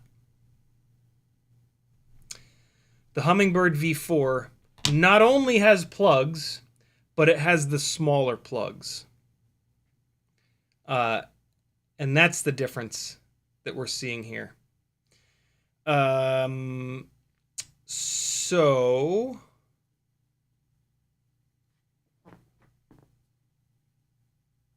Boy, am I tempted to direct solder the Newbie Drone rig. There are pads on the top, which is kind of annoying, admittedly.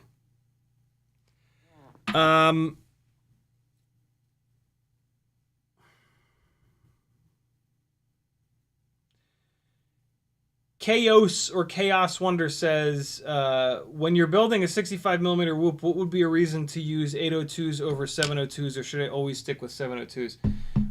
You should always stick with 702s for me. I've tried the 802s so many times, and they're too heavy.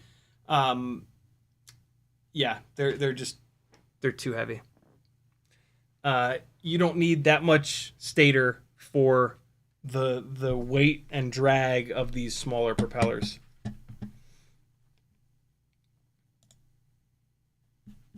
Mail just quit. That was weird. Yeah, the 702s are magic.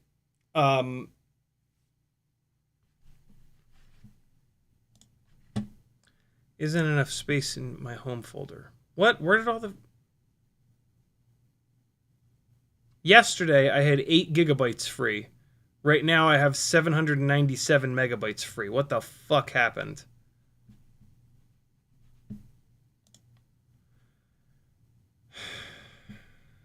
I hate computers. I hate them. I hate them with every fiber of my being. I haven't done anything on the computer. Where did 8 gigabytes of storage space go?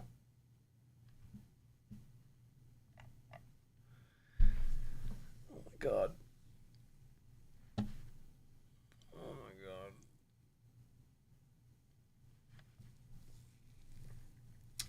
Oh my god.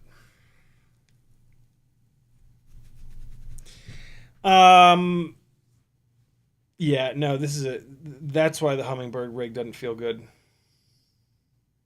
Because of those tiny little motor plugs.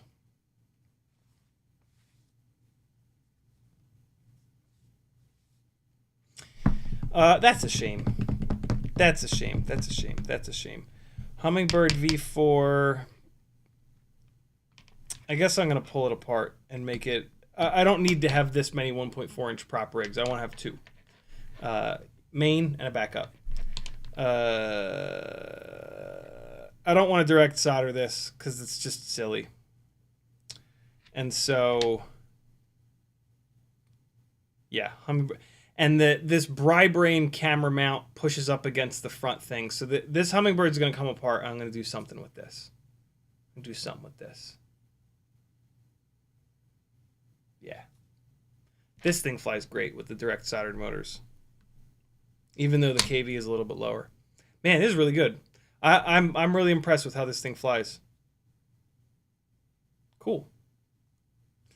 There's a result. Here, I'll show you. Actually, this will be pretty cool. This will be pretty cool. I'm going to show you with the RPM. Tonight's been all about that RPM measurement. These both have the same props. Same kind of everything. And I've got 2 fully charged batteries, so I'm gonna run these both on fully charged batteries. I'm not gonna take the battery out of one, put it in the other. Watch this. This will be super interesting. I think the lower kV one, because of the direct soldered motors, is gonna be able to turn a higher kV. Let's see real quick. Here goes the HD0 goggles, just weirdly black screening, needing to be power cycled. So weird, man. So weird. These goggles have been so glitchy for me.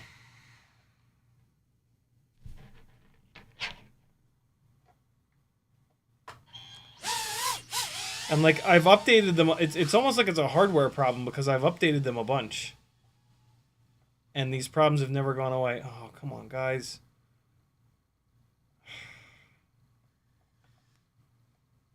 That was a good one. That was a good one. That was clean. Corner to corner. I used all the space.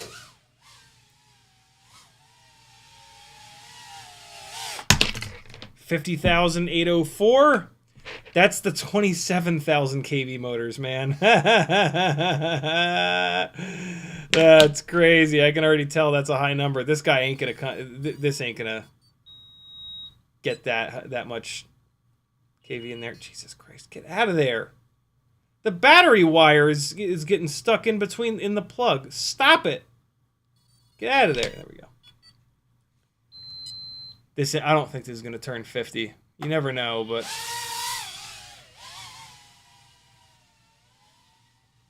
Battery is sagging down the same amount, 3.98. Great.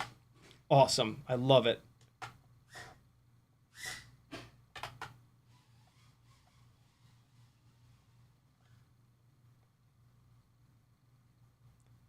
Here.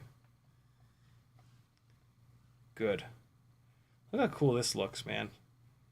I love doing stuff like this. Woo! In the lighting world, we call that using a cookie.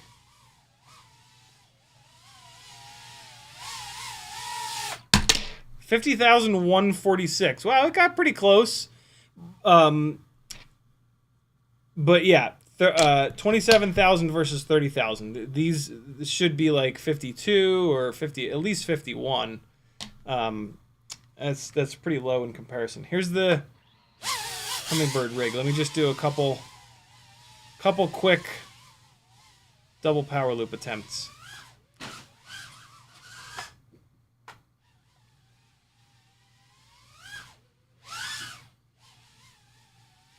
Man, it's hard to catch it.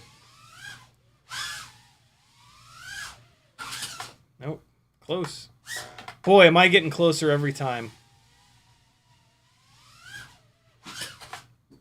Coming up short. Not enough power. Now I'm just not getting lined up right. I bet you the camera mount has popped over the plug. Oh my God, Teddy. How are you always in the wrong place at the wrong time? Yep, the camera the camera's not rotated sideways, it's just pointing to the left because the BriBrain camera mount has moved. Yep. Yeah, it's pointing to the right. I need to twist it back left. Gotta be honest, on these BriBrain camera mounts are great on some AIOs, but they are terrible on these newbie drone Hummingbird AIOs with the plug up front. And now the battery's dead.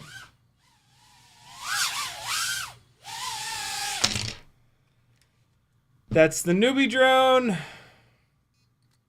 Here's the beta FPV, super quick, and then we're gonna wrap this up.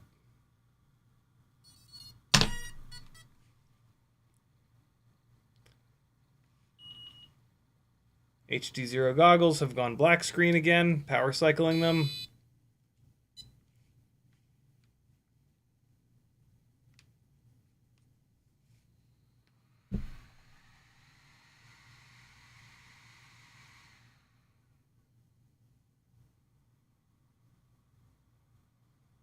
All right.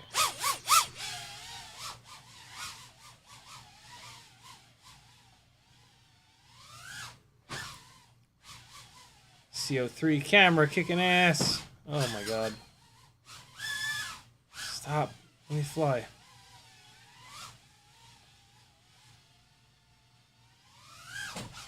See, so now I'm dealing with a camera that's pointing straight, but it is rotated in the mount. God damn it. And I'm hitting the ceiling over and over again. That's what I do with this rig. It's a combination between...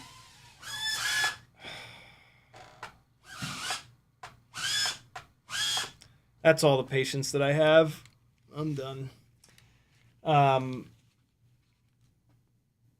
Well, I hope you learned something. I thought tonight was going to go in a little bit of a different direction, but it didn't, and sometimes that's okay. Sometimes that's okay. We had a really good Q&A session for the first, hour of the live stream. Stop it, dog! Stop!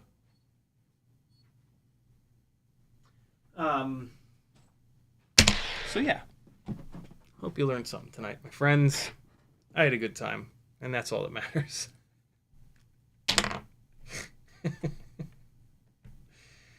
It's not all that matters. You guys have to have a good time, too. Usually you claim that you did, though.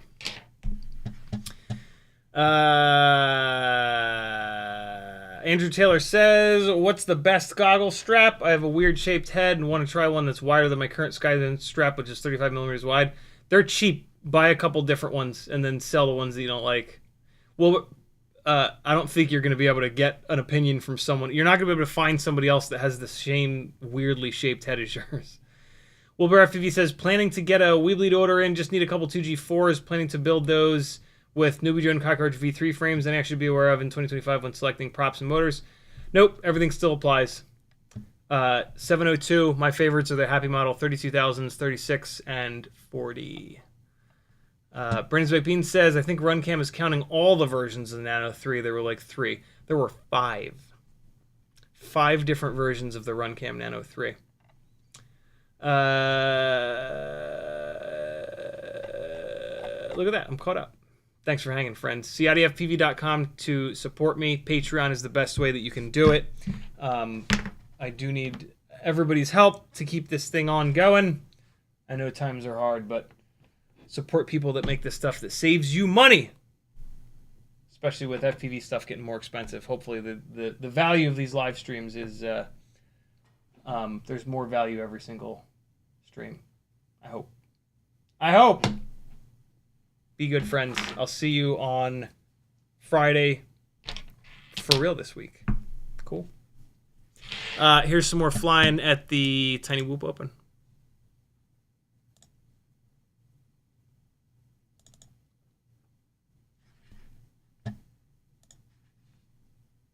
I hope this isn't the same flight file. It might be the same flight file as earlier. Love you, bye! See you guys Friday.